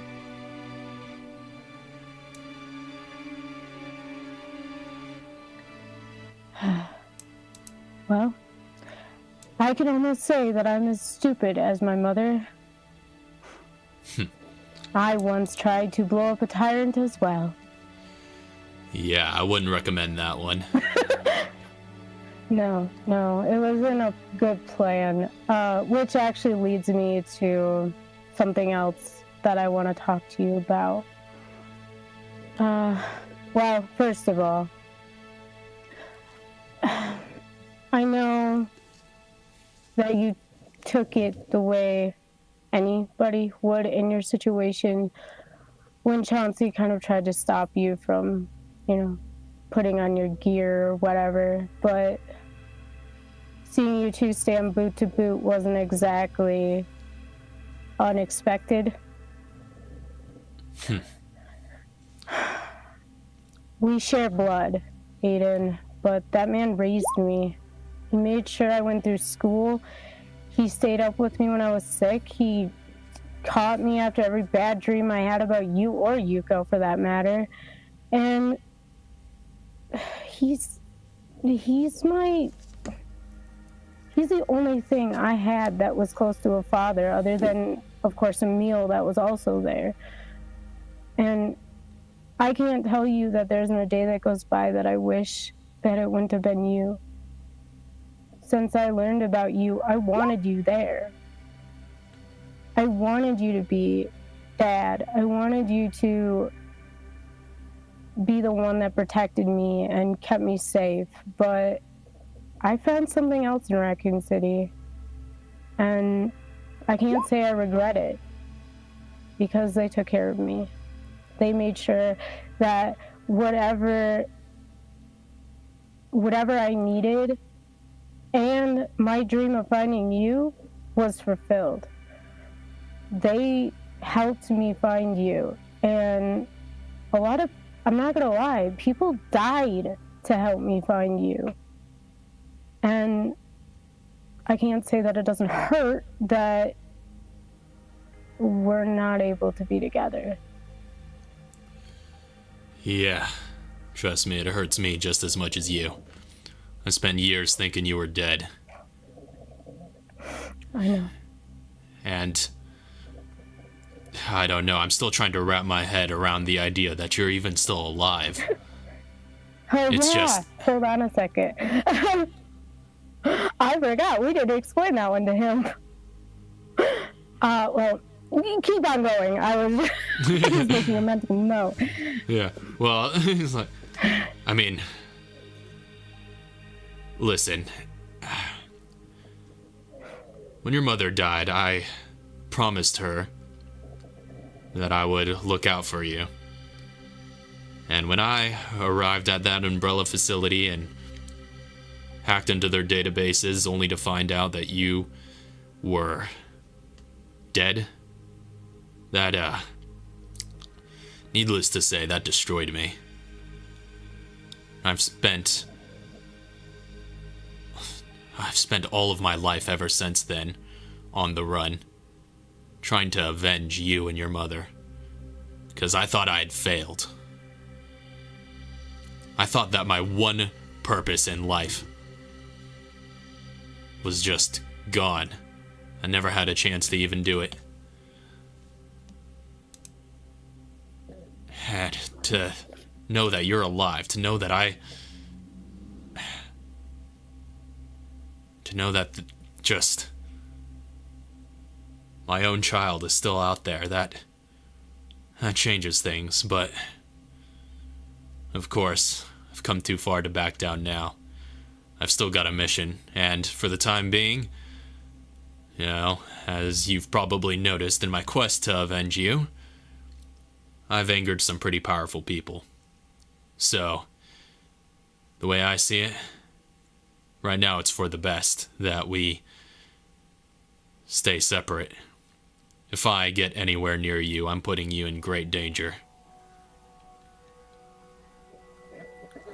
Aiden, let me say something about that grave danger thing.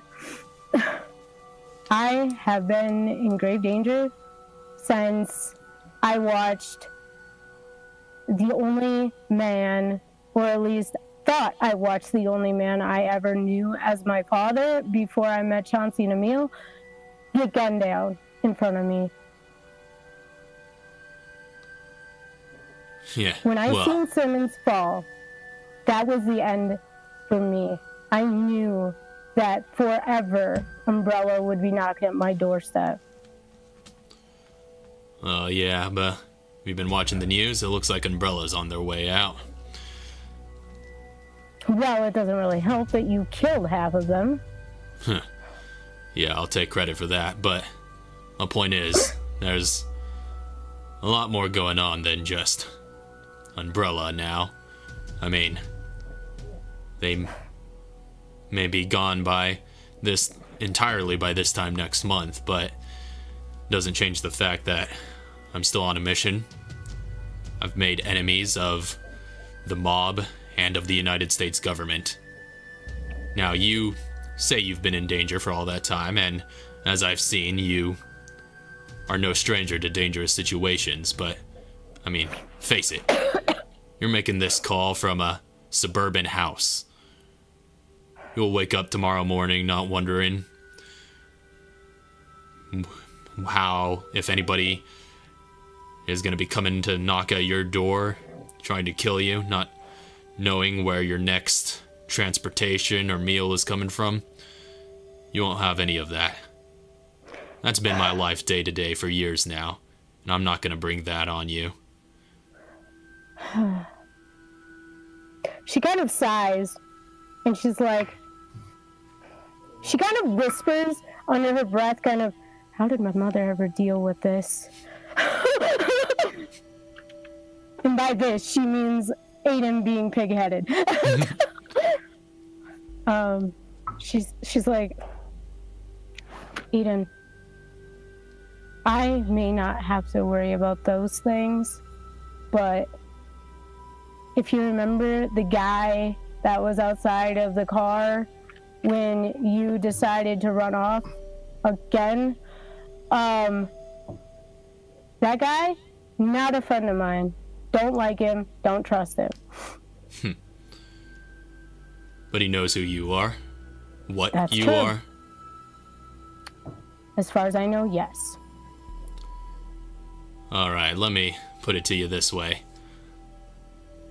I've gotten really good at investigating into things. I've had to in order to evade government or mafia or corporate capture. But, after I split off from you guys, I looked into everybody that I met that day. That's how I was able to find out where you live, where Chauncey lives. I know where Emil lives. I know where Katara Oswald lives.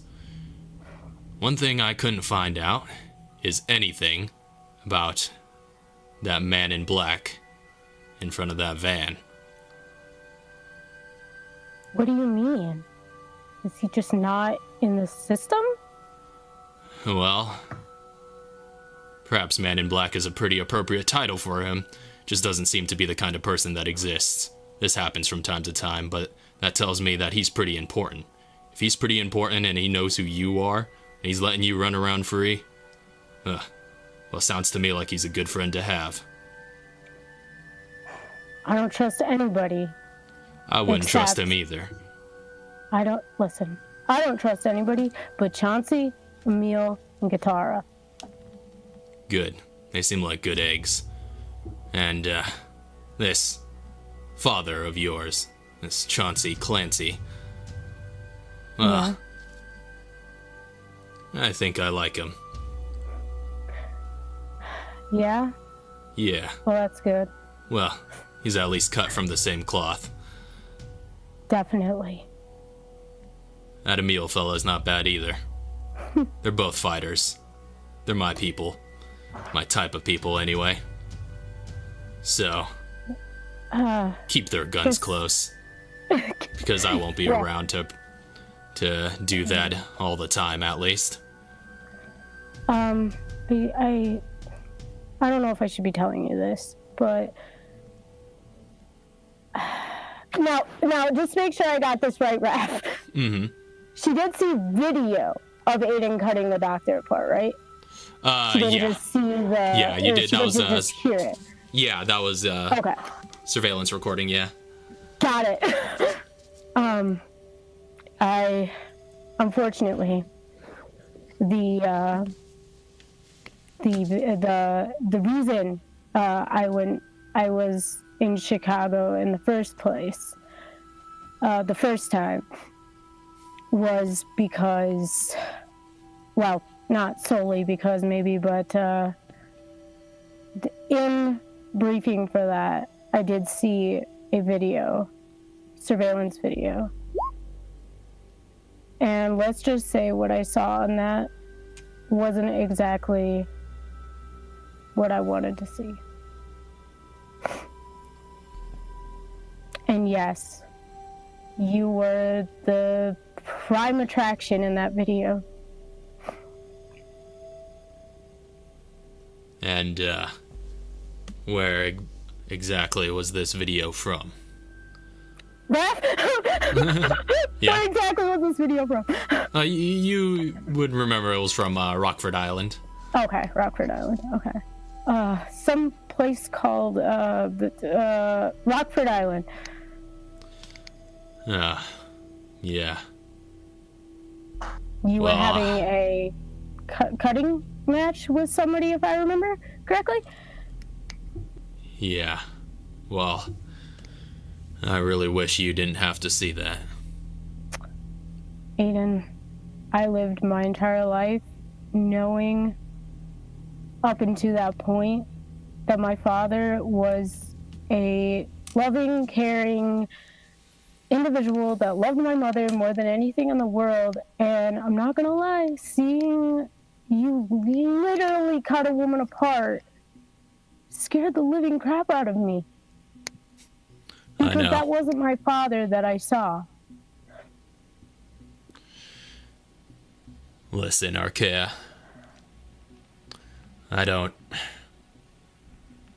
know how to talk about this kind of stuff with you. Like I said, you should never have saw that. But sometimes I know it won't make you feel any better to tell you that that woman had done far worse to many people younger than you. But sometimes we soldiers have to do bad things. She kind of sighs and she's like, I get why you did it. I understand. You made that blatantly clear when you were doing the deed. But listen, I've killed. I know what it's like to kill. And even if they are literally dead-faced demons, as I like to call them, it doesn't matter. They were still human once upon a time. She might have deserved it, but none of these people that literally... Raccoon City didn't deserve it. My family before I was about to say Raph and Lauren. My family before Emil and Chauncey and Katara, they didn't deserve it. Umbrella deserves it. Mom didn't deserve it. Well, it's those kinds of people for whom I'm fighting.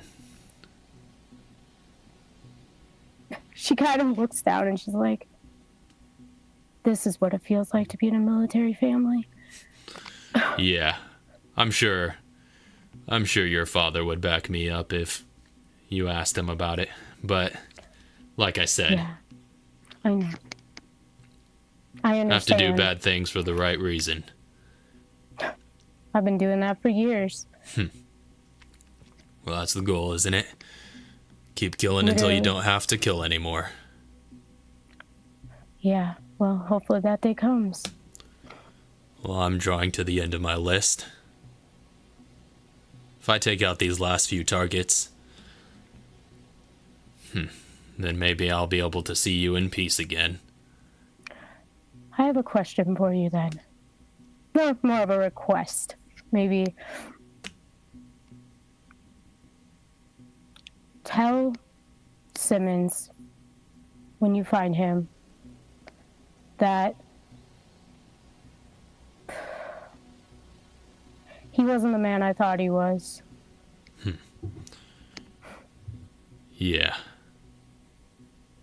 Well. I mean, even Mom talked highly of him in the tapes.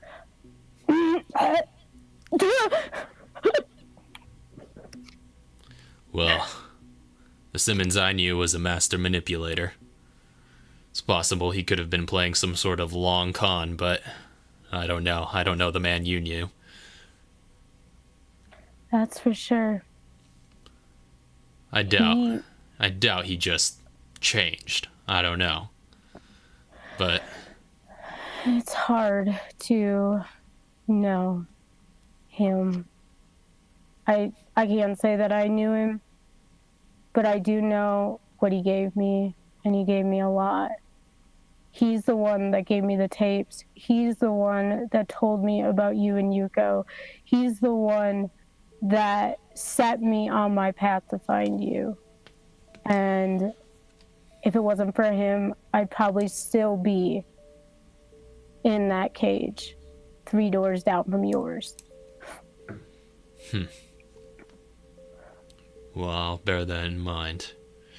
Now, unfortunately, I can't converse for much longer, but before I go, you've asked me a lot of questions. I'd like to ask a question of you. Sure. I've been on this mission solo for years. This family that you seem to have fallen in with, they seem quite capable. Yeah. So I only have 2 questions.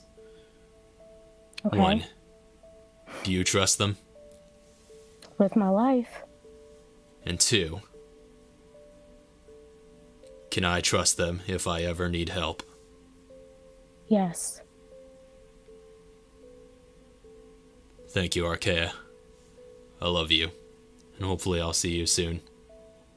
That answered her last question. And the line goes dead. She hangs it up. And she goes to find Chauncey immediately. And Chauncey, so yeah, she was using the landline, so you could have been listening in on that conversation, but unless you invested in the equipment necessary to trace it, I don't know if you'd be able to do that from home. I didn't know if that was considered part of my electronics. I would have said you would have to specify something like that ahead of time. Okay, so we'll say it wasn't, but you are able to listen. You were able to just spy on them while they're talking. But now he's got a tracer. Could I have put it on maybe on like a recorder and recorded the conversation? Okay, I'll make a technology check. I'll say. Yeah. Make a technology check real quick. A friggin' tape recorder. Yeah. Okay, straight roll.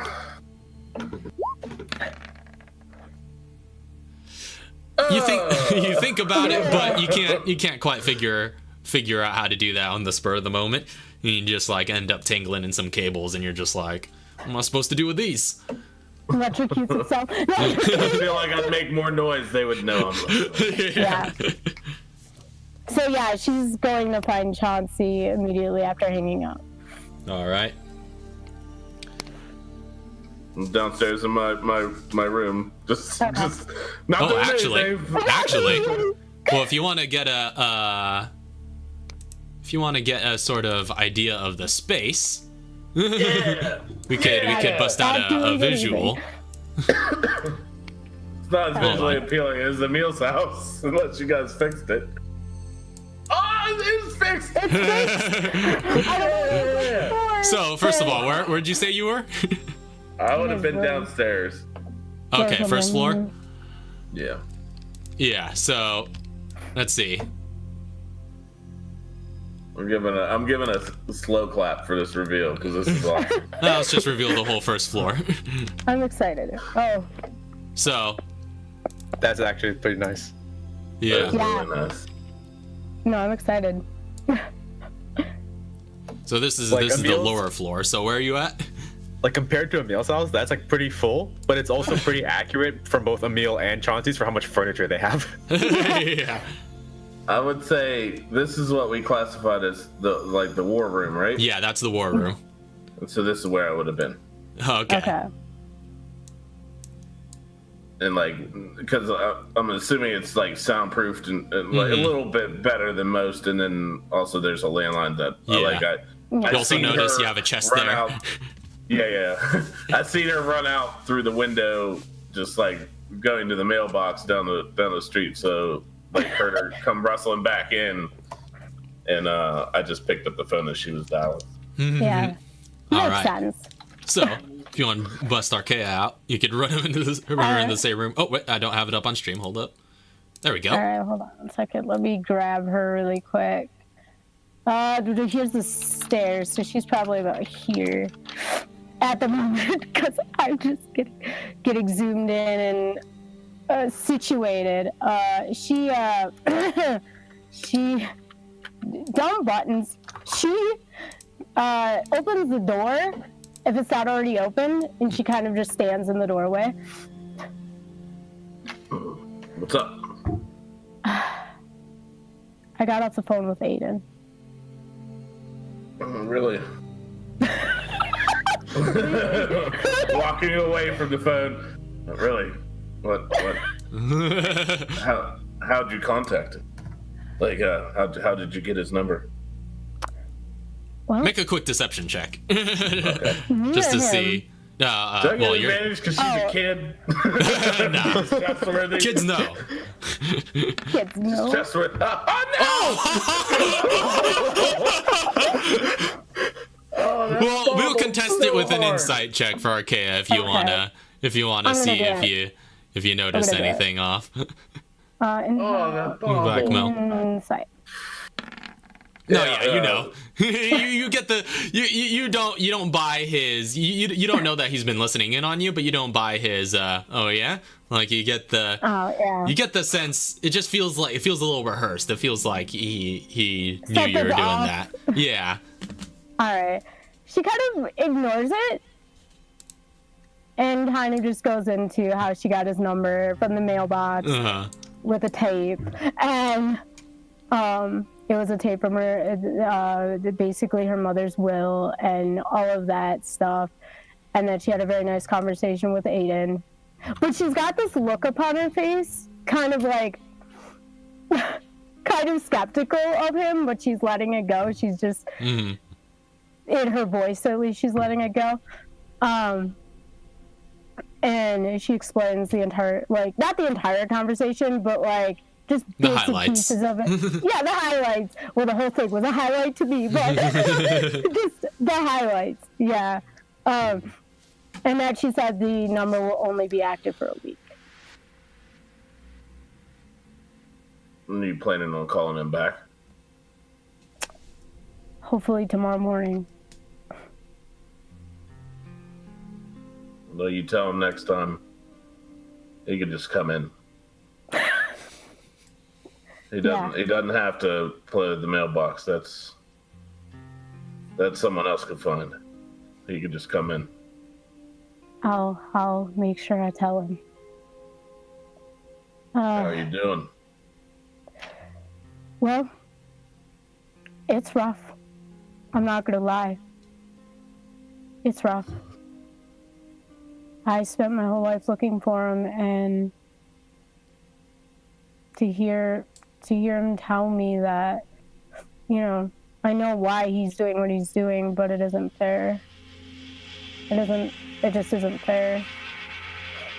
I watched people die to help me find him, and he wants to stay away from my safety. That's bullcrap, and you know it. She looks like she's about to swear, but she changes it. That's a little alarm in the Chauncey residence, not so much the Emil residence. But you probably heard a few words, and Chauncey doesn't even bat an eye about a few that come out. But Chauncey's gonna look back at you and just be like, "You're family. We would all give up our lives to protect each other. He's just doing it his way that he's used to. We all have a job to do on this earth, and my job currently is to make sure that you're safe. And his job is to clean up the mess that was made out of his control. So if he ever needs a hand, I'm here. Just for you." He asked me 2 questions before he hung up. He asked me if I trusted you, 3, and if he could trust you, 3, if he ever needed help. I answered the same to both, which is yes. Well, I'm glad that you trust me. I'm glad you trusted me. She hugs him. She just hugs him and starts bawling.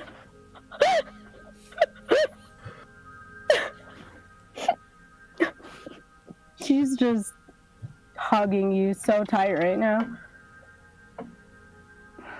Listen, it'll be okay. Well, things will work themselves out. You just gotta keep your head high and moving forward. You can't drown on this past. I know. It's just rough knowing that my mother's dead and my father, I can't talk to him about it. I don't want to make him upset, but I need somebody to talk to it about. Damn it. Well, okay, I see myself as your dad. You ever need to talk to anybody, I'm here. I don't have his answers, but I can give you what he's probably thinking about. And you can call him. I'm not against you getting your own phone and trying to keep contact with him. I've started up an allowance for you for these reasons, so you can buy your own stuff. You're starting to become an adult now, to do your own thing.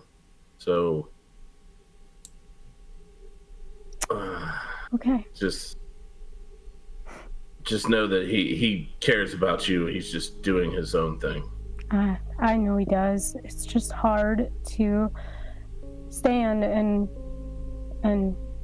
wait again.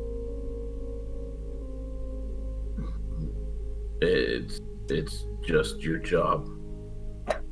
Your job is to wait for him to come to you. His job is to clean up the mess that was made. And my job's here to protect you, and Emil's job's to care for you, and Katara's job's to be your sister and fill in those voids. We all have a job. Yours just will be over sooner than everybody else's. Your weight game is a lot less than us.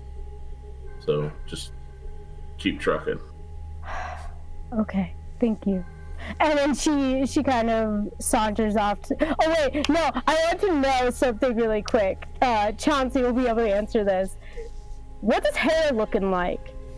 What's my hair looking like? Yeah, is it getting long again, or? You can give me a haircut if you like. I'm getting a little gray on the sides. She wants to, mention that. She's like, she kind of like puts her, runs her fingers, through your hair a little bit, and she's like, the gray's starting to show through. You need a haircut. Yeah, I can go for a trim up. Alright, well, whenever you're ready, I'll be sitting in the living room. And she she gives him a half-hearted smile, and she walks off to the living room and sits down on the couch. All right. Like a teen, you know, kind of like huddled up and just kind of sitting there. So you saunter off to the living room. Yep. And so, if Chauncey's willing, you guys eventually get around to doing that haircut. She touches you up. No roll? Yeah, let's make a quick dexterity check to see how well you do. Oh no. Dude, I can test it. Oh no, she cut a little short. She does cut a little short. It's actually ends up a little bit asymmetrical in the sideburns area, and it's just like Chauncey, you could see it pretty plainly in the mirror. Oh. This is the best damn haircut I've ever had. Good job, okay? And then I put the mask on. All right. So anything else RK is going to be doing for the year-long break? Oh, for sure. Before the week is over, she will call Aiden again. Yeah. And we'll say throughout the year and 4 months, you have plenty of time to kind of get in touch with him. He'll, every once in a while do a little dead drop type stuff where you don't directly see him, but gives you a means to get in touch with you. So you can sort of, perfect. Get out any information from him that you want to know. Every now and then a new number appears on the kitchen table. Exactly. Yeah. Stuff like that. Yeah. So, okay. With that being said, then she, yeah, so in the interest of time, if you just want to, like, list off generally the kinds of things you go through, so we don't have to... Yeah. Well, the stream can't see that, though. So... Hold on. I'll get to the list. So just in the interest of time, so we don't have to play out every single conversation. Yeah, no, I understand that completely. I wouldn't want you to do that. I was having the vehicles in there, sorry. No, okay, I don't have the... We'll get the vehicles in there in a sec, but I just need to... Because I want them to be movable, so... All right, I need to put them in there as tokens. I'm opening the notes. I just have to open them. Come on, computer, stop being stupid. I have been waiting for this moment my entire life. Stop it. While she's opening up her notes, can I just inform her that I have been giving her an allowance of how much? Okay, yeah. Well? That'd be cool. Well, like I said, if this is something that's going to take a while to get out, we should probably go to our midpoint break about this time. Yeah. And so we'll be sorry we're going a little late here, but so there won't be too much after the midpoint break, but we'll be back in a moment to pick up with the rest of the stream and see where things go after this year and 4 month break. So we'll be back in just a second. We're gonna put the pre-stream up. Don't go anywhere. Getting back into things here. So last we left off, the Clancy household was kind of winding down from Arkea's little call with Aiden, and as well as the subsequent haircut. And again, we're going to be kind of going through the remainder of this year and 4 months in broad strokes here. So anything else any of you want to be doing? Let us know. At some point. Just interrupted me. Could I have contacted Emil about the calls? Yeah, sure. I mean, if you choose to do so. Yeah, just put that in the back burner. Like I've contacted him. It wasn't something serious. I'll just be like, he's been making contact. That's okay. That's a progress.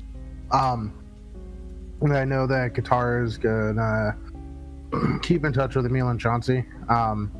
Just about like what she, her digging down into keeping an ear to the ground for the bioterror stuff. Okay. Yeah. Just letting him know, like, nothing really is coming up. It's just, T-virus is still there and the T-Veronica virus is still there, but that's about it. Nothing new. Nothing new at all. Yeah, so you're kind of giving them regular updates on the state of things. Yep. I have a question though. You have this ability to sense infected. Do you guys do that on a regular basis, like while walking downtown? I mean, Just in up case, to the up to the required amount. Actually, yes. Hold on a minute. Rat. Because you could do I that wanna and like. see- yeah, I want to see if there's anything going on, T Veronica, T Virus, or if there could be potentially other people walking around. just So on your that's block. just gonna be yeah. So like, I would say maybe like, I wouldn't say like each day for the next year or whatever, but Yeah. you know, ever well, so I mean, often you could actually do it pretty frequently though, because you could do that like your Constitution modifier number of times every short rest. So that's potentially a lot of times per day. Yeah, Yeah. actually, yeah. She's gonna be keeping an eye out for a lot of stuff. Yeah. Well, you use Walking your around with sense red eyes. infected. Yeah. And you actually do not find anything on your block. Okay. All right. Cool. No suspicious activity. 1.5 years from now, though. Well, On the block. Awesome. Yeah. So yeah, that's about it. all right. So, anything anybody else is doing? Yeah. At some point, Emil would have contacted Arkea. Just been Well, like, see, let's actually finish what Arcane would have done during the year, because I'm pretty sure she'll find you before you get in contact with her. "Are you talking behind a wall?" I thought maybe a pillow. Am I talking behind a wall? I don't think so. Okay, that sounds much better. Okay. Did you hear what I said, or do I have to repeat Yeah, it? yeah, we heard you, but it was just At a some little point. muffled. Okay, well, all right. All right. Well, if you're gonna meet her or meet with Emil before 1 month, let me know, because he's gonna contact you much then. 1 month from Chicago or 1 Yeah. month from 8? Okay. Then no, you would have contacted her first. Chauncey would have told Emil about Chauncey's calling, right? All right, Aiden's calling. Or I mean, Wait, Chauncey would have told Emil about Aiden's calling, Yeah. right? All right. He'll ask if you can get him his number. I mean, I don't know. He's gonna ask Chauncey. Oh, okay. I don't have the I'm leaving that with Arkea. All right, I'll ask her. As I'm already stepping over my bounds of snooping. I don't want to forcefully take the number from her when I can hear the conversations over the phone. Yeah. You know what I mean? So like every time I hear her start to dial the phone, I run to my war room and start listening. Okay. But I am not going to invest in a tracer of any sort. Okay. I feel like there's a boundary that Chauncey doesn't want to cross, but he's already crossing enough to listen in. So he's not recording. Yeah. So just listening in. Okay. But you are free-willed to give out the number if you want to, Arkea. I say that I don't want no parts of it. That just let him know that I stand beside him. But that's as close as I stand. That's as close as I can. Which is pretty close. So my question is does Chauncey just hand her the phone and is like, hey, it's Emil? No, like, you keep getting numbers. I mean, like, I give you allowance. If you want to buy a cell phone, you can. She probably would have invested in one. Okay. We'll say that'll just set you back $100. So know all these expenses, and then when we figure out what the totals are after the stream, we'll get into that. Let me write that in my notes. Yeah. 100. You may also want to get one of these fancy Bluetooth things. Wait, can I invest in that? Sure. We'll say if you expend another 100, you could get one of those. Okay, cool. All right. Need some video games. I got stuff for you over here. You can visit ever so. No. Okay, so I have $100 down for cell phone, $100 down for Bluetooth headset. Yeah, headset. Okay. All right. So At some point, Archaea would have contacted Emil and said, Emil, I don't know how I feel about giving out Aiden's number, but when I see you next, I will let you call him from my phone. All right. Good? Yeah. All right. Well, I gotta go. I'm cooking dinner tonight, so I gotta go. But I'll see you soon. And she puts emphasis on soon. All right. I'll see you soon. Yes. Love you. Love you too. And she goes up. Like every time that Archaea goes to visit Emil, because I leave a little note in the mailbox saying you can just come in and have a beer. She's not here.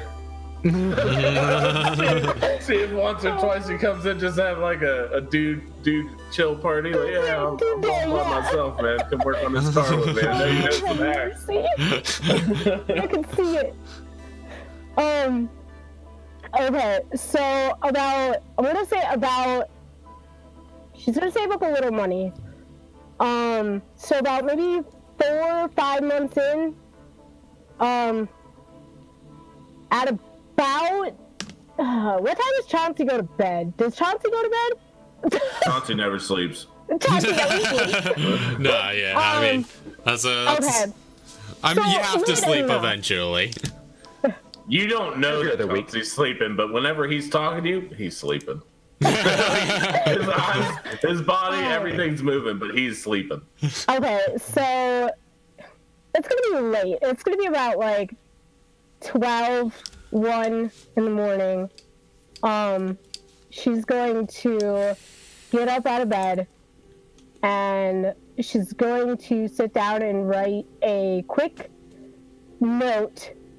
And I'll tell you what it says when Chauncey reads it. I don't have it written. I'm sorry. But if Chauncey reads it. And she's just going to stealthily try to leave the house. All right. Go ahead and make a stealth check. With her guitar. Don't forget that. It will say, Chauncey, you could contest with a perception check. Okay. Was that situational awareness? I'll say situation, because it's contesting a stealth check. Situational awareness does apply, but you would have disadvantage on it since it's late at night and you're probably hitting the sack, so it's a single roll. Okay. Nice. Not too bad.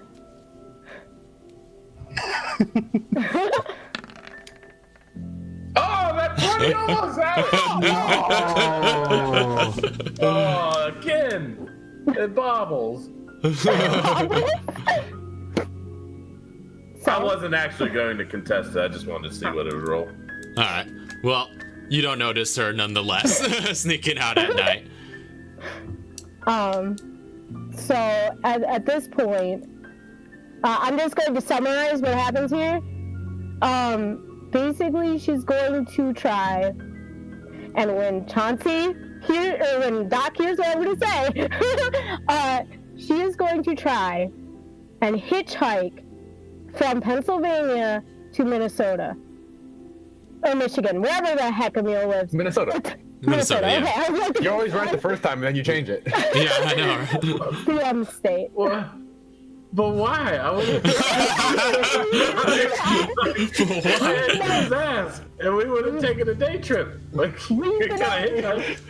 All right. I'm keeping you. Chauncey's like, but I want to go too. Okay, but go ahead. Let's hear this note. Here's the important part. Let's have you make a persuasion check. Okay, well that's good. And see how you do with so let's see how you do hitchhiking in the middle of the night. In the early morning. Oh. Playing road tunes on her guitar. So, you actually meet quite a few interesting characters along the road. Truckers are going all night, things like that. You given some time, you're able to persuade enough people along the road and stick out your thumb enough along the right paths to be able to get from Pennsylvania to Minnesota. So you're heading to Emil's place on your own? I'm not heading to Emil's. Okay. I'm heading to Alice's. Okay. So you're heading to Brunton, and Yeah. you head over to Alice's. Now, yeah, you're good. I can't remember how long it is to get from Chauncey's place to Brunton. I think we said it was like a day trip, wasn't it?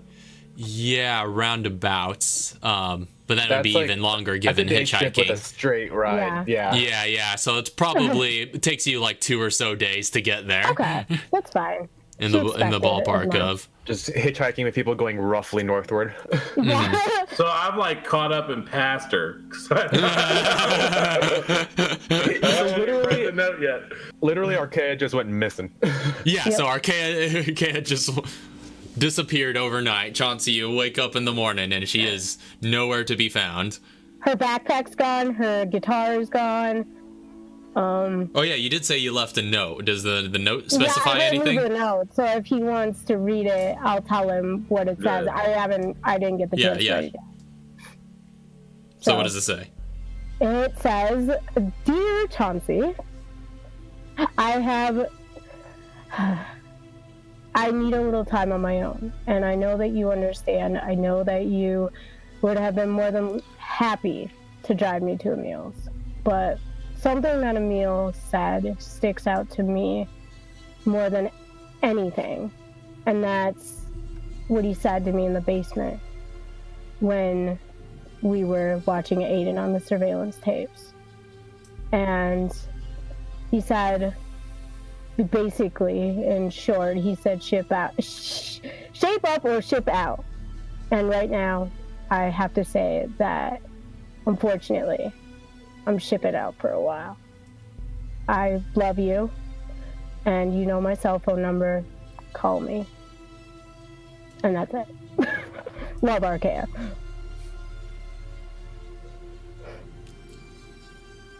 So wait, does it say where you went? No. Does it? Okay. Did I say that? I don't No, know. you said that I would have taken you to a meal. Yeah, I did say that. So you could, I guess But you could, you said earlier that you didn't go to a meal, so I just wondered if it did say where you actually went. right. It just says that she would have been, she knows you would have been more than happy to bring her to a meal. So, that's what you got. Well, there went my plans for the weekend. And I'm gonna go ahead and text. Can we text now? Is that like a thing? You could, yeah. If you guys, you can text anyone who has a cell phone, yeah. Okay, so like Emil needs reading glasses if he gets a phone. Yeah. That's what he said. I'm going to text Qatar because I know she's tech savvy, and I'm some gonna point, Emil would have call. At some point, Emil would have gotten a phone throughout the year because he's like in charge of people now. Okay, we'll make sure He's you been doing mark. a lot of moving. All right, Yeah, mark but off yeah. 100 for you, or Okay. note that. Note that somewhere. And yeah, so I would have shot everybody a text like, well, everybody but Archaea, that Archaea left, and that I think she's heading toward Emil's house. Okay, Raph, Katara just like messages back real quick, just like again. Like Emil's sitting there just like, all right. Raph, can I do this? Because it's going to take more than 2 days if I do it this way, which is what I wanted to do, which I did not specify. I want, like, in each larger city, I want her to kind of, like, what's the word? Busk? I think Panhandle. it's the word. Yeah, basically playing on the street. Okay. Performing. Yeah. Busking and panhandling. Okay. Yeah. So I'll probably add like another, we'll say another day or two to the Yeah. travel. No, we'll just add another day. But go ahead and make a performance check to see how well that goes. Oh no. Alright, performance. Okay, not bad. Along the road, you make about $50 on the way, so not bad. That's cool. But yeah, you give some performances and a few public spots on the side of the road, and pick some pretty busy intersections and manage to garner some attention. And you pick up a little bit of extra cash from some passerbys as you're on the road. That's cool. All right. Can you also mark down like how long into this time frame you left? Because like I'm not gonna. Yeah, that's what I was wondering. Yeah, it was about 4 months after Chicago. Eden's call. Oh, so 5 months after Chicago. Yeah. So yeah, she got about 5 months worth of allowance too. Yeah. And then like, are you?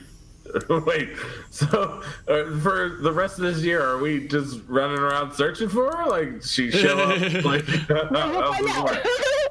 Well, I mean, like, I've obviously messaged you, and if you're not messaging back, then I'm gonna go ahead and call Cambria and Mr. Fox and Parker and everybody else. She will message you back immediately. Okay, so I'm asking you where you're at.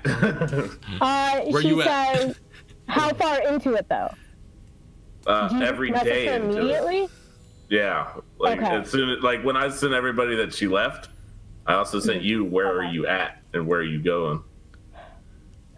She texts you back. Where I'm at is, what's the word I'm looking for? Confusing. Where I'm going. Well, it's somewhere I've been my whole life. And she puts in parentheses, a meal. Okay. And that's all you hear from her over the next 2 days, 3 days? Does it take 3 days? Yeah, It takes 3 days. Right? All right. What time of day does she arrive in Button? We'll say just assuming you catch some sleep and stuff, or arrive at a reasonable time.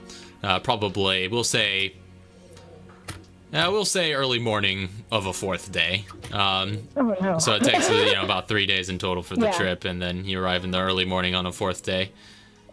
Okay, so her first stop will be the church Okay. that she obviously went to a lot as a child.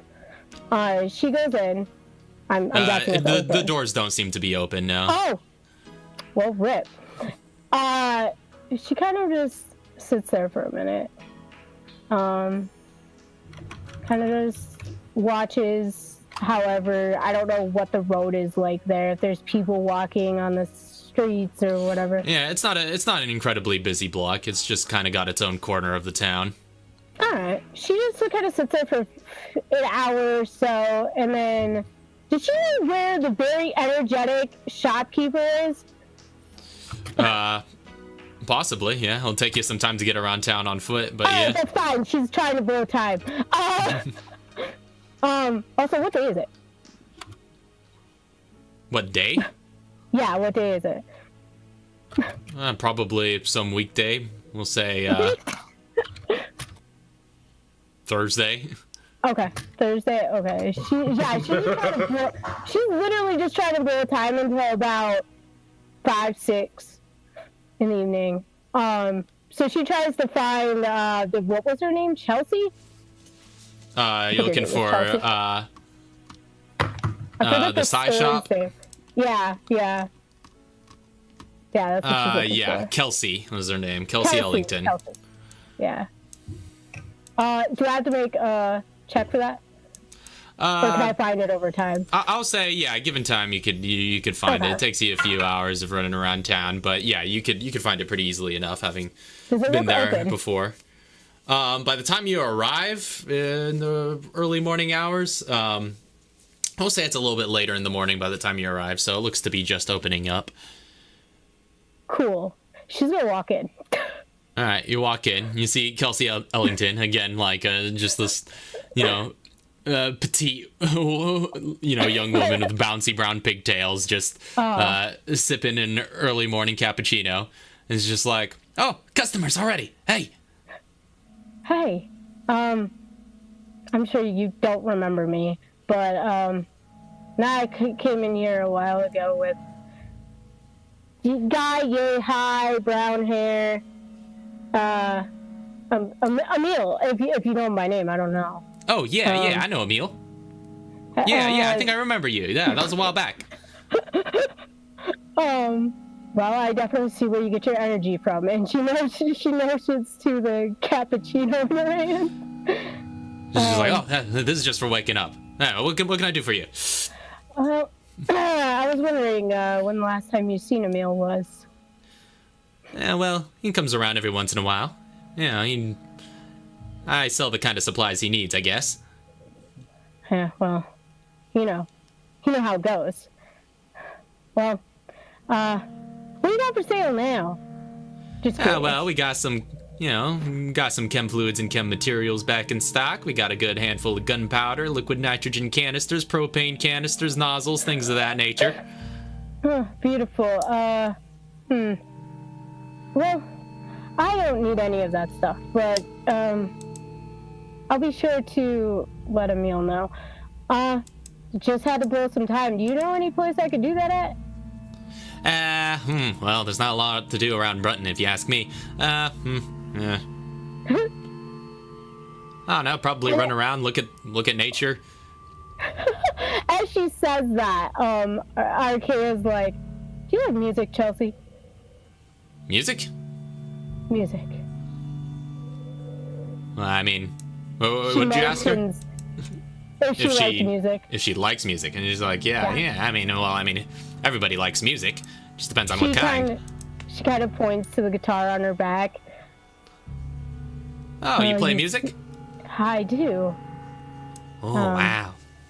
I've been going around singing a song that I just wrote a little while ago, about a couple months back. Seems to be a pretty good hit with people. Would you like to hear it? I mean, sure, I suppose. You don't have to pay me. Well, that's good, because I wasn't going to. That's good, because I don't like sympathy. So, I play for fun. And she is there any place for her to sit? You could probably prop yourself up on a nearby table or a wall or something. A wall, yeah. So, go ahead and make a quick performance check. Alright. Let's see here. Performance. I'm getting the crap used out of performance. Oh, wow. Yeah. Well, that's a natural 20. So she sings the song that I posted in the Discord channel. Well, then you posted that in our private Discord channel. So you would have to post that somewhere publicly. I will post it on Twitter. Post it on Twitter after the game. Cool. But yeah, so you turn in the performance of a lifetime for this audience of one, and just give it a passionate display of rendering these lyrics to her and playing your guitar, and it is probably one of the best performances of that particular piece that you've ever given. And probably Kelsey just burst into applause. She's like, "Oh wow, that was beautiful, amazing." Thank you. Do you know what time? What the crap is the name of it?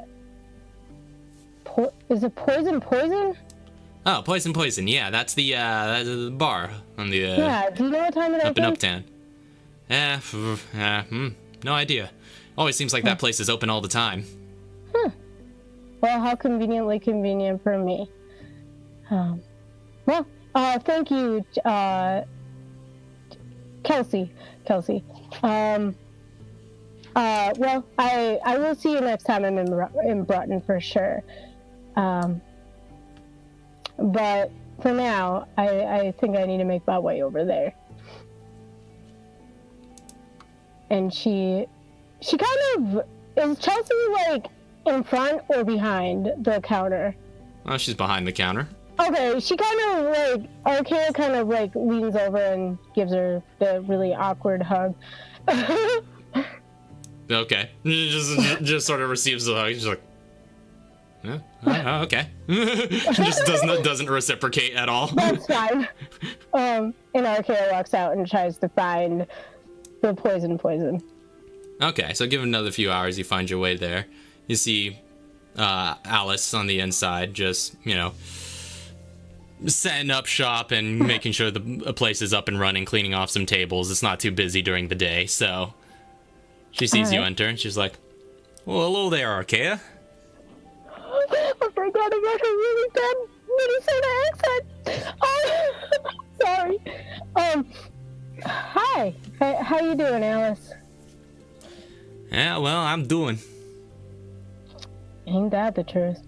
Well, I just hitchhiked all the way here, so... Oh, you're kidding. No. I wish I was. My feet are killing me. But, I needed it. Let's just put it that way. I found out some stuff in my life, and it's pretty rough. I know you're... Is she the bartender? She is the bartender, right? Okay. She kind of... Is she, like, behind the bar, kind of, like, washing glasses or something?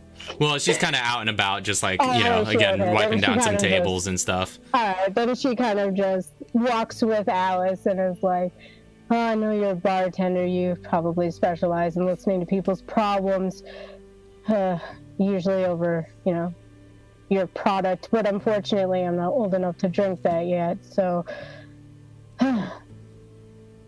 sad. I could really use one right now.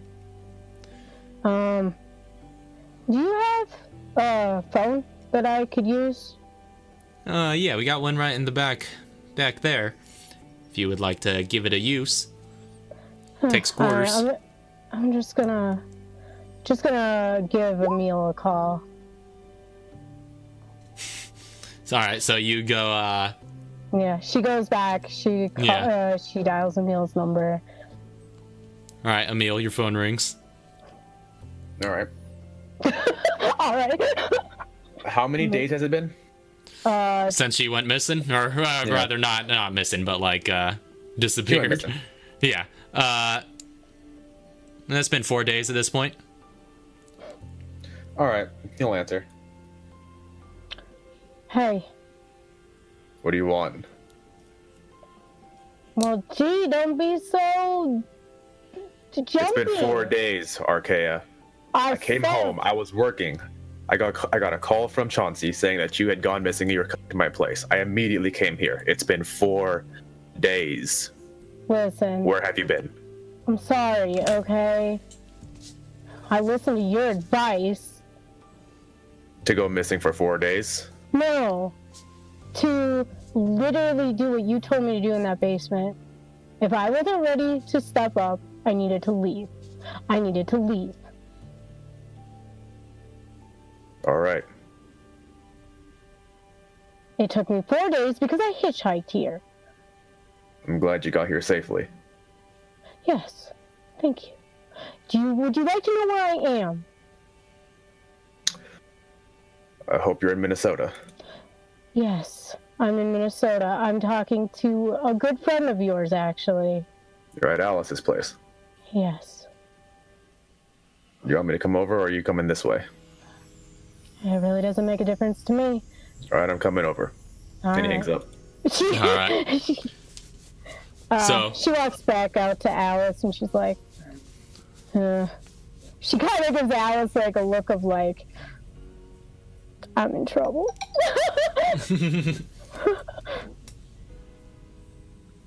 Well, Emil, He'll get there. He gets there whenever he gets there. yeah, so Emil, you make your way across town and arrive at Poison. As you enter it, you see Alice, kind of arranging some stuff behind the bar. She points over to Archaea, wherever she's seated. Is this like after? This would be around. morning? This would be some point in the afternoon. So yeah, before hours. Yeah, before the the busyness comes in. Oh, okay. So it's during the day.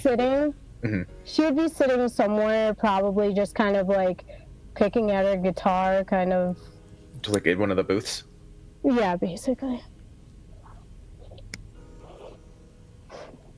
Just Alice. Hello there, Emil. Your young friend is here. Yeah, I see that. Well, just be a moment. Take your time. All right. Do you have that room open, just in case we need to talk about something private? Yeah, it's just upstairs. You know how to get there. It's not being used. Yeah. All right. And I'll sit with her. With Arca. She reluctantly puts the guitar down on the booth, kind of like props it up, on the seat, and she looks over at you and she goes, "Look, I'm sorry, what I did wasn't right. I shouldn't have done it. But I learned a lot in these last 4 days. And I think I'm ready to finally strap up my bootlaces and be who you and Chauncey need me to be." All right. Well, I'm glad you did a little soul searching. I also made $50.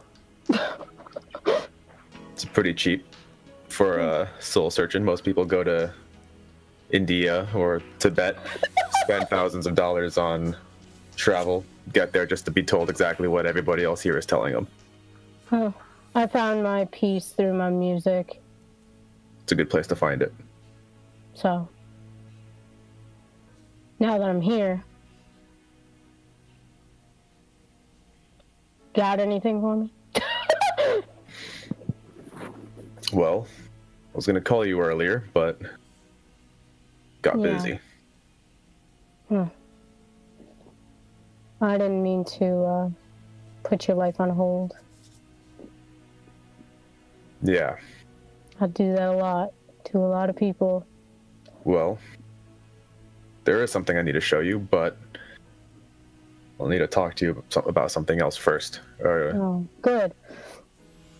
Let me guess. Bad? We'll see. All right, where we going? Say goodbye to Alice. She Probably waves just you on your way out. She also says goodbye. Have a good one, you two. Yeah, I'll probably be back later tonight.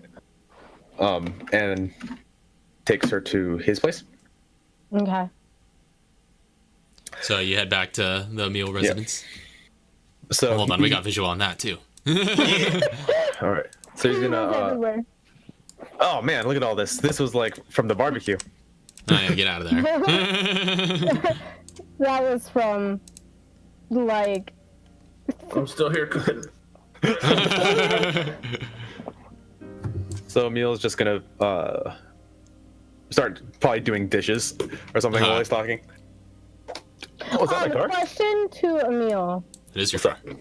Is this counter, like, open? Or is it... It's a counter.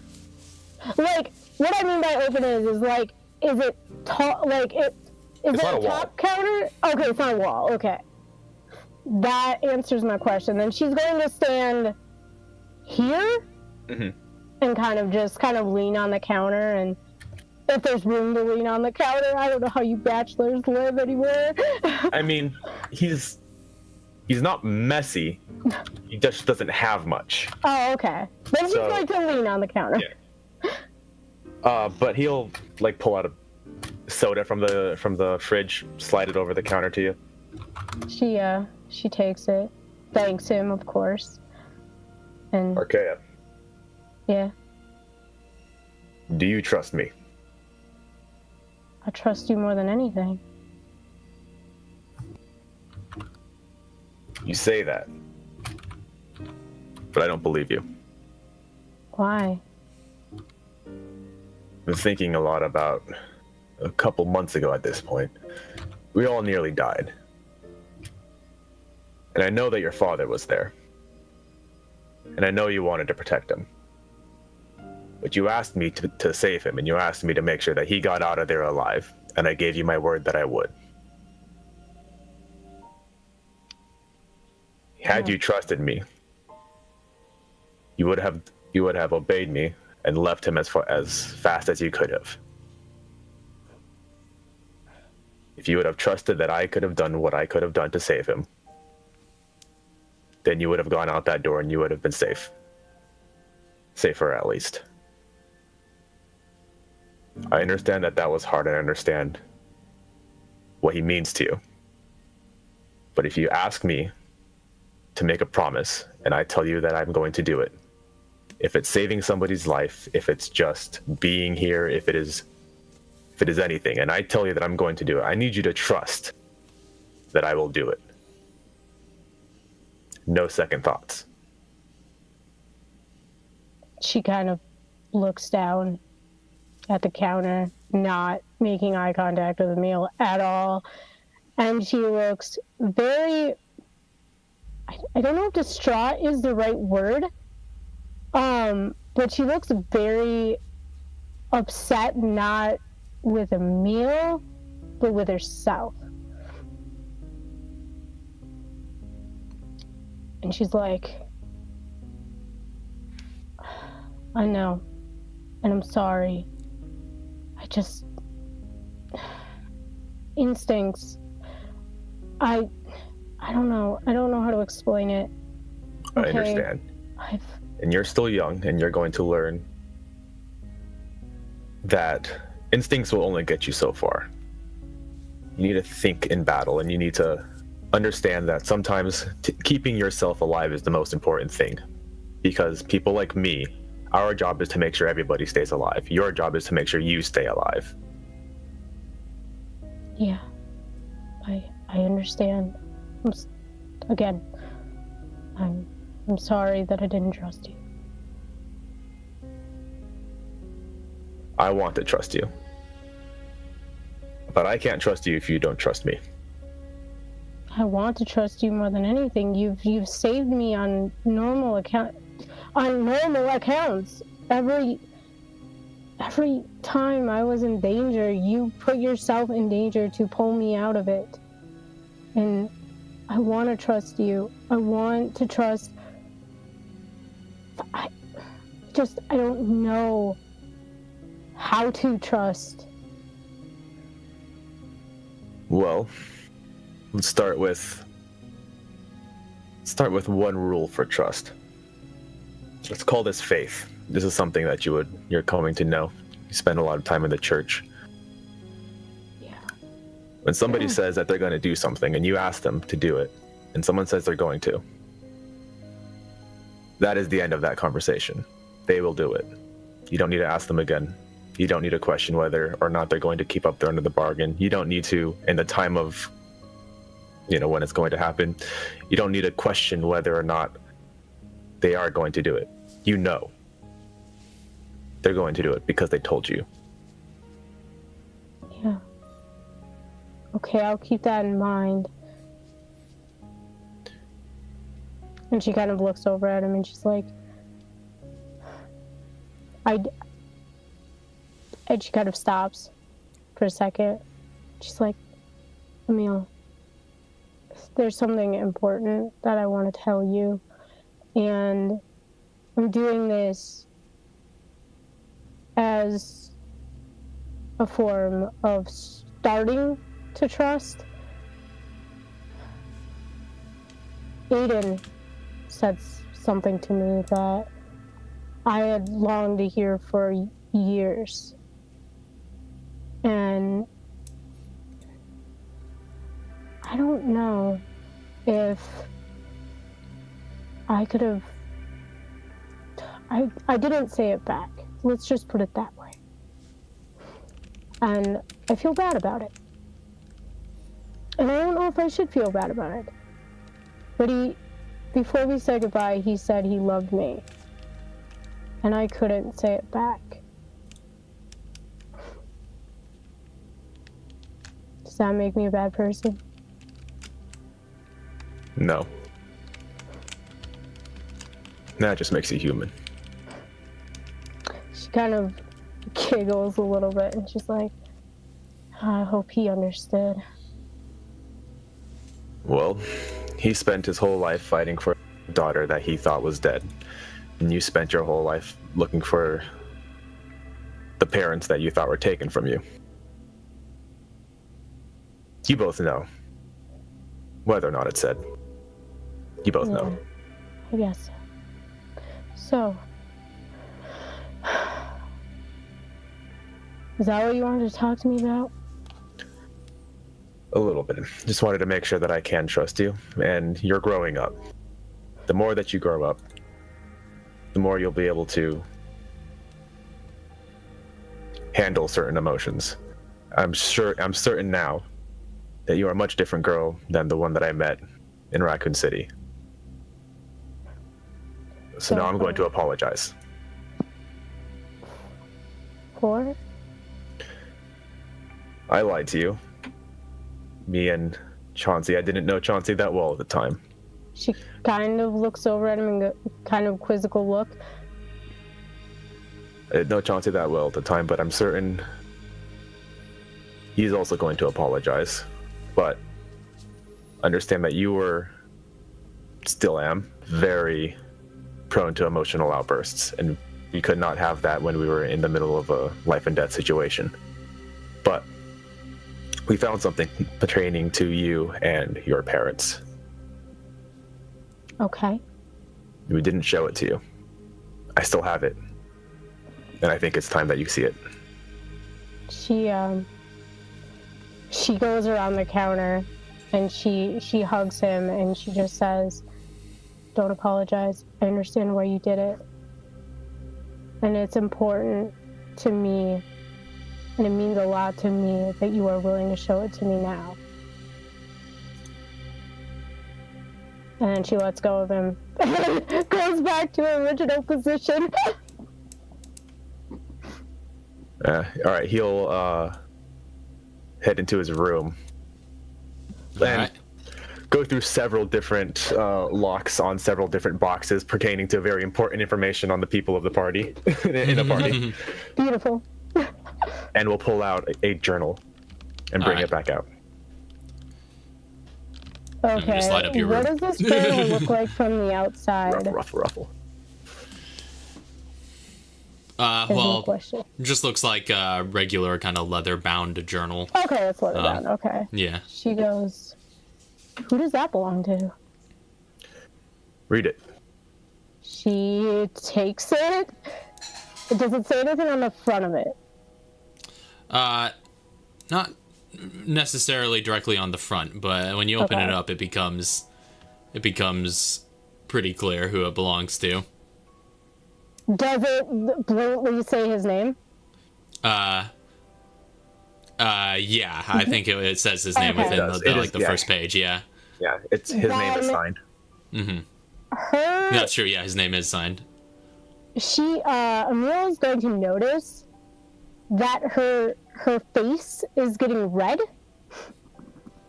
just by the look of the name that's signed.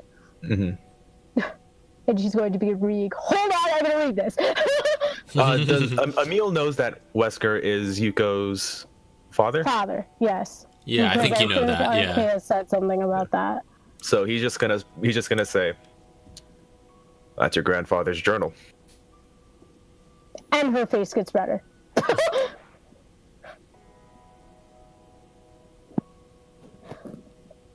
I'll leave you some time to that. All right. She's actually going to take the only chair in the house. Emil's doing dishes. He's fine. Okay. Yeah. So, Raph, really quick, because this is going to take Really me a while quick. to read. Yeah. Can I tell you the rest of the stuff in my notes for Aiden?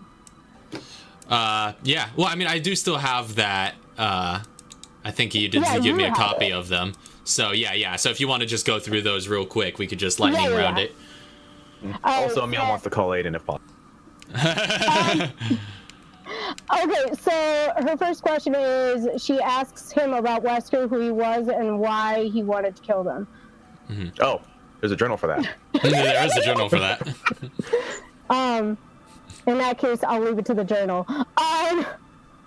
She, okay, I already did that. She does sing him the song that she wrote. Particularly the one that she's been singing for 4 days. He thinks it's lovely. Yeah, of course he does. Let's see. Okay, this one might hit him a little hard. She does say that, she does ask, why do they call him the Beast? Oh, yeah, that one actually has a pretty straightforward answer. That was his code name in the USS. Okay. That makes sense. Yeah. All the USS guys go by code names. She does inform him that if he is a beast, that so is she, because they're cut from the same cloth. Let's see, I already did that. She does want to express that she feels, how she feels about learning that her mother is dead, and that she doesn't want to lose the only piece of her mother that she has left. So that's done. Just knocking it off. Yeah. And she's also going to express to him that for the longest time she felt like Aiden and Yuko had abandoned her, and that they were not, like, they weren't around because she thought that they didn't want to be around. And he's sort of, and he profusely apologizes for all that and tries to offer comforting words where he can, but he's not very good at it. Aiden was never good at that. No, he's not very practiced in interacting with people beyond interrogations for years. So yeah, I think that's. Oh, I do want to say this, even though it's not really a pertaining factor anymore, but in case it does come up, she is going to tell him that if he walks away from her on his own free will, on bad terms, that she wants him to stay gone. Okay. And that they will be enemies from that day out. All right. So that's everything you get across to Aiden over the course of this year or so. Yes, that is everything on my list. All right. So, in the meantime, is there anything else anybody else is going to be doing while Lisa's taking time to read over that journal? Emil would like to call Aiden if possible, and Katara. All right. Does Arkea... Arkea will hand her, as she sits down with the journal, she'll be like, I do believe I owe you a phone call. And she'll hand over her cell phone and she'll be like, it's under Aiden. It's 12. Emil's looking at this and he's just like, you might want to get rid of these. Yeah, probably, but I haven't had a lot of time. But I'll do that as soon as I'm done reading this. But yeah, give him a call. So you call up Aiden. Yeah, I'll step outside for this. Phone rings for a bit, and he does answer, and he's just like, okay. Nope. Who is this? It's Emil. She let you make this call, or did you steal this chance? No, I wouldn't do that. All right, Emil. What do you want? Does money mean anything to you? Not in the slightest. Does revenge mean anything to you? Yeah, revenge means a great deal. I would like to hire you. Hire me? Yeah. I'll pay you in revenge. All right, you have my attention. What are you talking about? We both want to get at the Felicianos. We both know that they're... Wait, no. I know he wants to get at the Felicianos? You know that he wants to get at Walker and Simmons. He wants specifically Walker and Simmons, but they're with the Felicianos. Mm-hmm. I know you want to get at Walker and Simmons. And I know that they're with the Felicianos. And I want the Felicianos.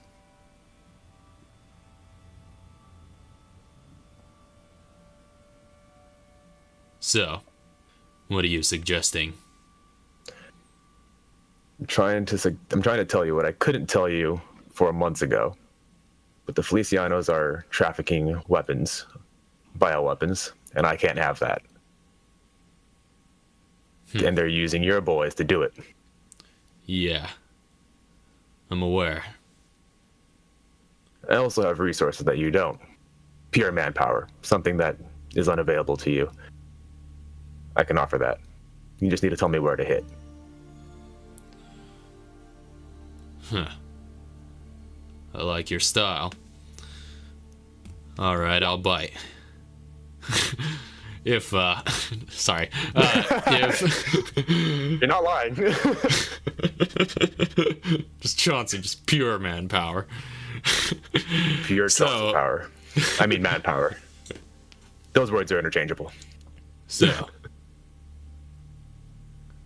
I could share some intel your way, if ever I fall into any. Of course. Through Archaea, of course. She'll know how to get a hold of me, and if ever you need to share anything with me, I trust you'll do so through her as well. Of course. Well, I'll tell you what. If you're going after the Felicianos, that's not something you'll be able to disassemble overnight. That's quite a web they have. I've scouted their mansion just outside on the outskirts of Chicago a few times. The place is a fortress. I wouldn't even go in there guns a-blazing.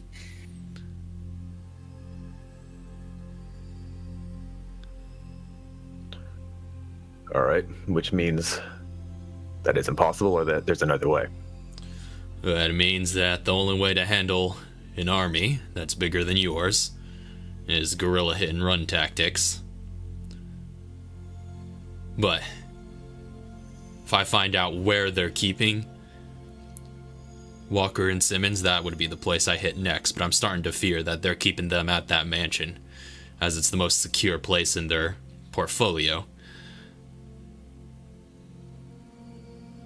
I'm looking through the state of bioterrorism note really quick, see if that they're staying there. I don't think there's no, I don't think you know. Just say that they're under their employ. Okay. Yeah. So, but yeah, that would if be the I have safest place to anything, keep them. yeah, but there's no way to know for sure. And going there is a suicide mission. So if you're not going in with a plan or with any foreknowledge, it's just not worth it. But I'll let you know if I come across anything actionable. Really quick, not to interrupt you guys. But you did, though. Yeah. But Archaea, I know. Well, Archaea is going to interrupt a meal. Okay, that's fine. So Archaea comes out and she's like, she has the leather-bound journal in her hand. You could see she's kind of white-knuckling it. And she goes, I need to talk to him now. All right. Let me know if you have anything. And you'll hand the phone over. Eden, Archaea. we need to talk. About? It's a long story, but I have information about Mom that maybe you don't know. What are you talking about? In Raccoon City, Emil and Chauncey found this diary from Wesker that they kept from me, but now Emil's sharing it with me, so it's not a big deal. But there's some stuff in the journal that you should know about. Like what? Something about something in Mom's mother's bloodline was killing her. And Wesker tried to save her by creating something. I don't know. It's kind of hard to understand, but it seems like the people that Wesker sent to Mom's house that apparently killed my grandmother, and took Mom, were acting out of line. And Wesker never ordered them to kill. The name was in there. Sakurai? Or grandmother. And Yuko wasn't supposed to be taken like that. I see. Well, it's hard to spare any sympathy for someone like Wesker, but this is strange to say, but in the few interactions that I was able to have with him, it's really hard to argue that he didn't have some semblance of care for Yuko. Twisted as it may have been. Well, I didn't really want to read the diary of a madman, as they say, but nothing will change the day that Simmons, quote-unquote, fell, but for the fact that, you know, he shoved me in the back of a van and dropped me off in an alley in Raccoon City, but don't think Wesker's necessarily as bad as... He has some resemblance of a heart left. Well, it's hard to say. Not sure if you heard, but about 5 years ago, he died. And yet he's still running around. So, who knows what the new Wesker is? That's true. Maybe there's not much of that man left. There's also something else you should know about that particular instance. And what's that? The thing that I told you, that he was working on something to cure Yuko. Yeah? Well, that something was me. Huh. You're telling me... He thought that because I was a child of two quote-unquote special parents, that maybe my blood could contain some special antidote for all ailments, as he put it. Well, I always knew you were special, but that's quite extraordinary.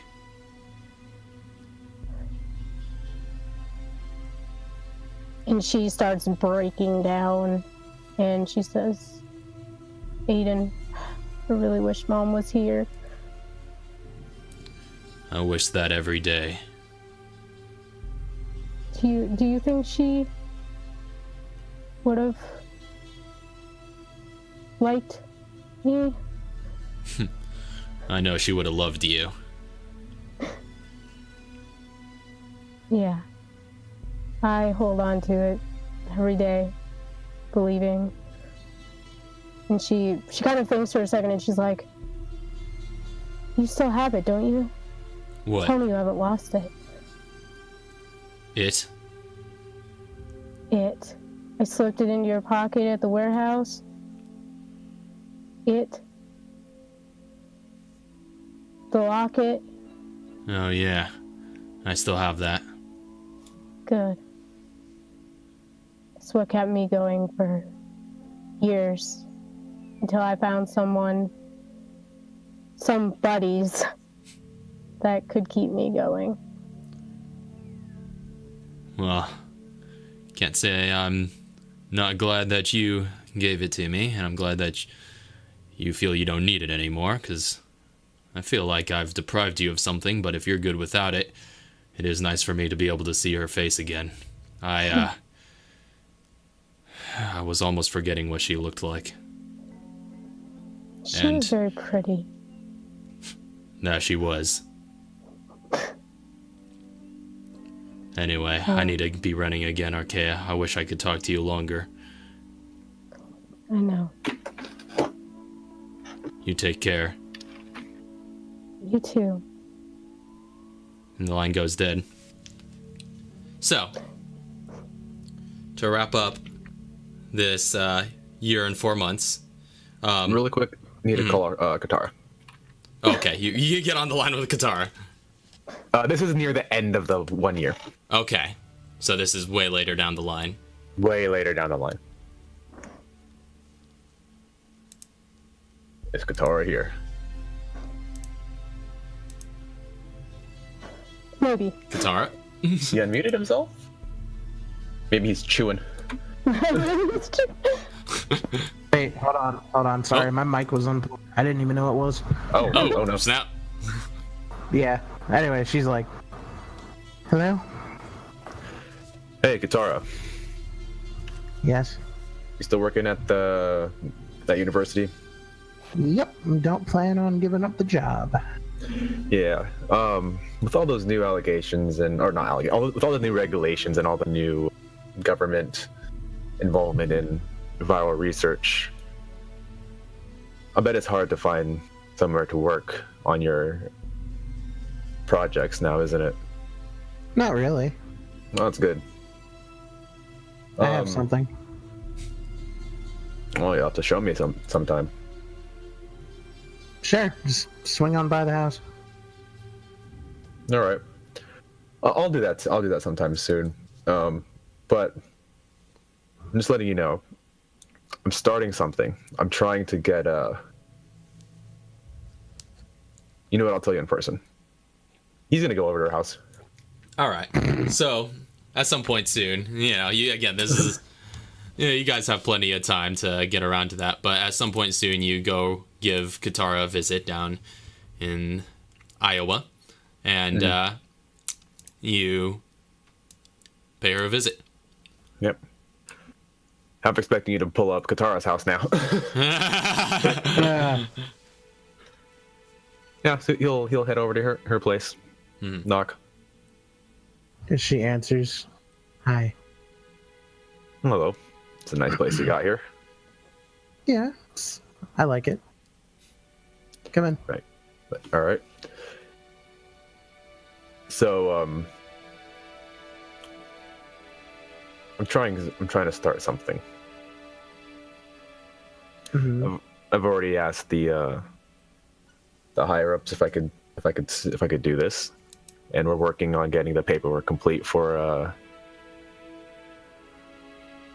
what would that be? Like, we've got like some sort of like code name or something for this at this point.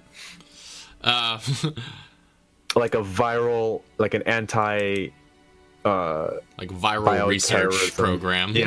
Yeah. So he'll call it a viral research program for now. He's like, we're starting to do a government-funded viral research program. If this goes through, we'll have the best facilities. Okay. So you're coming to me because you might need help on things, or you're giving me a place, or both? I'm coming to you because you're the smartest scientist I've ever met. I mean, I'm not that smart. Yeah. Somehow you're still alive after everything you've pumped into yourself. That's just luck of the draw. We didn't know what was going to happen. Well, but all I'm offering is that at some point, I might have a place for you. Well, if you would like to take it. Well, I can't say no. It's an open area, a lot of resources. Could look into things more. That'll be better than my personal back room right now. But if you've got it in your back room. Hold on, come here. Sorry, I have to see this. Just takes you to a room. It's a little back closet area, just kind of cleared out, set up for set up basically just, for research, chemical-based stuff. It's very basic right now, but it's worth to get the job done. It's what it looks like. And she just goes, yeah, back here, it's, not up to par yet, but I am going to be working on getting a bunch of other things, setting it up, and soon enough it'll be like, well, somewhat similar to what my basement was like, but better and smaller. And I remember that basement. Yeah. You blew it up, right? I mean, it blew up in the city. All right. I mean, this looks like you're cooking meth. I'm not gonna lie. Yeah, it does. Well, stay safe. Just letting you know, this proposal that I have that I've sent to through the higher up channels to the governments, it's probably gonna take a long time, buried in red tape and all that. You know how it is. Mm-hmm. But just letting you know. Well, you already count me in.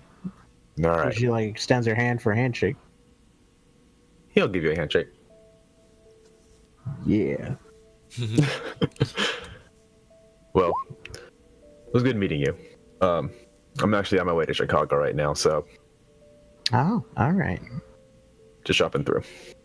All right. Well, thank you for coming by and telling me. You already know you have my support, and I'll definitely be there when everything comes around. All right. All right. So, by the way, at any point during this this gap of time, does Archaea get her yellow herb?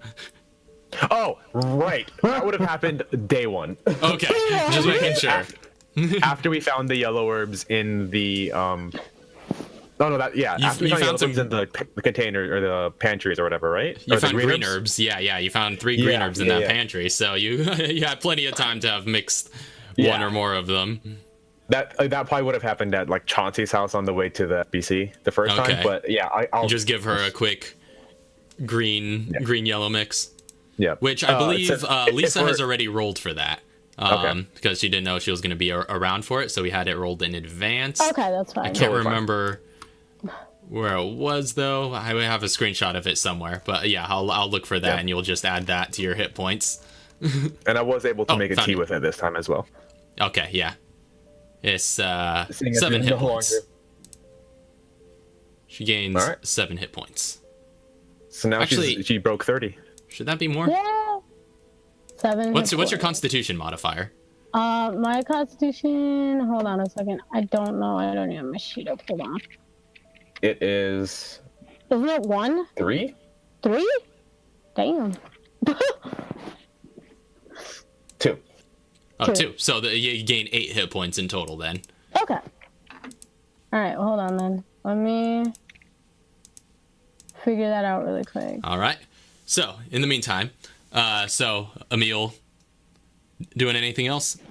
You said you were headed. You said you were on your way to Chicago at that point. Yeah. So that actually brings me to an interesting point, because that might work out well. Because I was going to say a good way into this break, about perhaps 8 or 9 months in, after all the turmoil and stuff is passed and it's kind of settled in that Umbrella is now a thing of the past. You do actually receive or get in touch. You're in pretty regular touch with your old army friends, but Scott Muller and Eddie Lopez, they both kind of, reestablish contact. And now that the air has cleared and now that Umbrella isn't a threat anymore, they kind of want to have another get together just for old time's sake and be able to talk a little bit more openly now that they kind of have that off their back of not having to worry about any sort of repercussions repercussions catching up with them. Yeah makes sense. And so Lopez lives down in Texas. He lives in Austin, Texas, but so happens that Scott Muller lives in Chicago, so perfect. It's possible that get together happens there if you're heading in that direction. Well, yeah, sure. I mean, that would totally work. I was thinking that, or he was heading to Chicago because I assume his work now involves being at the FBC headquarters and then, setting up those medics and then going to Chicago to talk with his freelancers to see if he gotten anything Okay, so yeah, you kind of Work check there. in So with he's them. got like 2 jobs now, Yeah, and so- one of the jobs he pays for. Yeah, so checking in with them, you get an update. They kind of give you the scoop on what the Felicianos have been up to in inner city stuff, basic recon. Yeah. Nothing too out of the ordinary. The things seem Mostly to be keeping tabs on them. Yeah, mostly keeping tabs. But yeah, you catch up with Moeller and Lopez. You all just have a full day together, hit a couple of bars, catch up with one another. Lopez shows you more pictures of his kids, and they're I wouldn't say they grow up so fast, but you should see my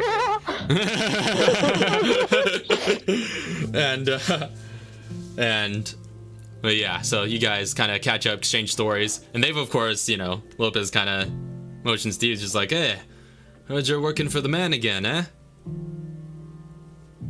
Yep. Guess I can't help it. I guess so. And Muller's just like, yeah, well, I unfortunately lost my job a little while back, so I guess, What was that, security? yeah, was working private security. But Have you I've ever kind of considered been going back? bouncing around lately. Yeah. What have you, what kind of job prospects you looking at? Anything else that lets me keep a gun in my hands keeps me comfortable. Yeah, I get that.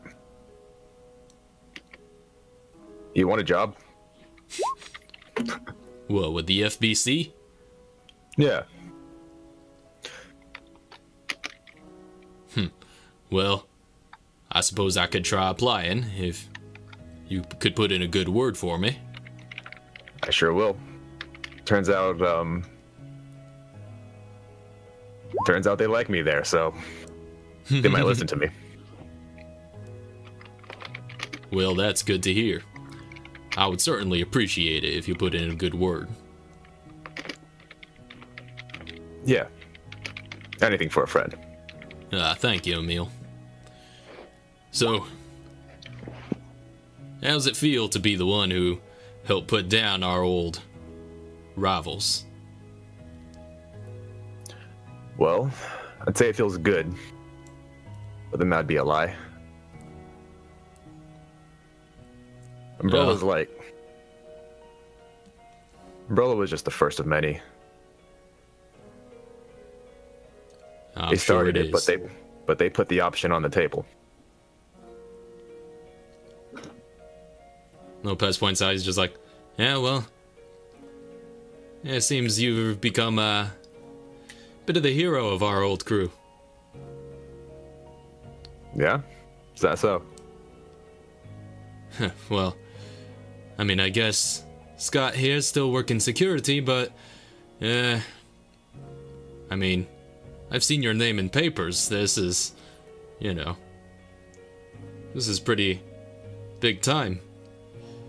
I mean, you're an officer in the FBC. It's climbing the ladder pretty high. Yeah, it seems to be.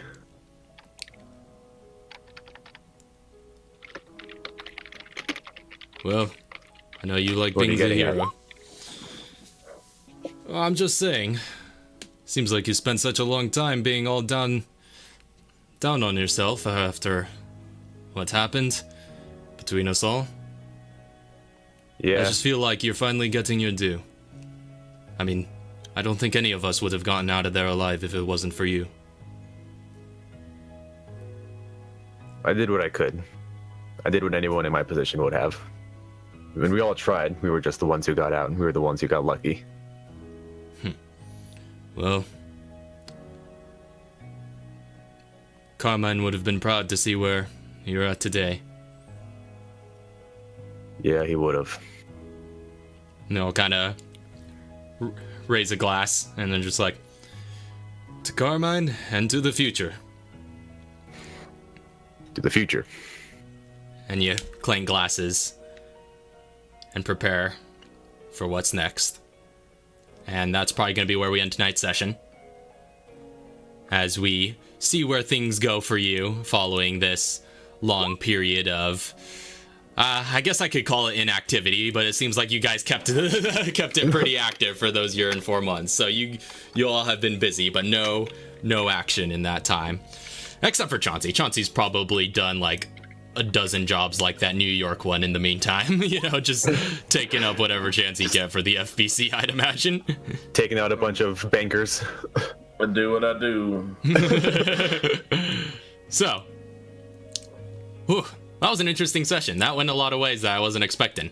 Yeah, that was... I assume that too. Went a lot of ways I was expecting. Yeah.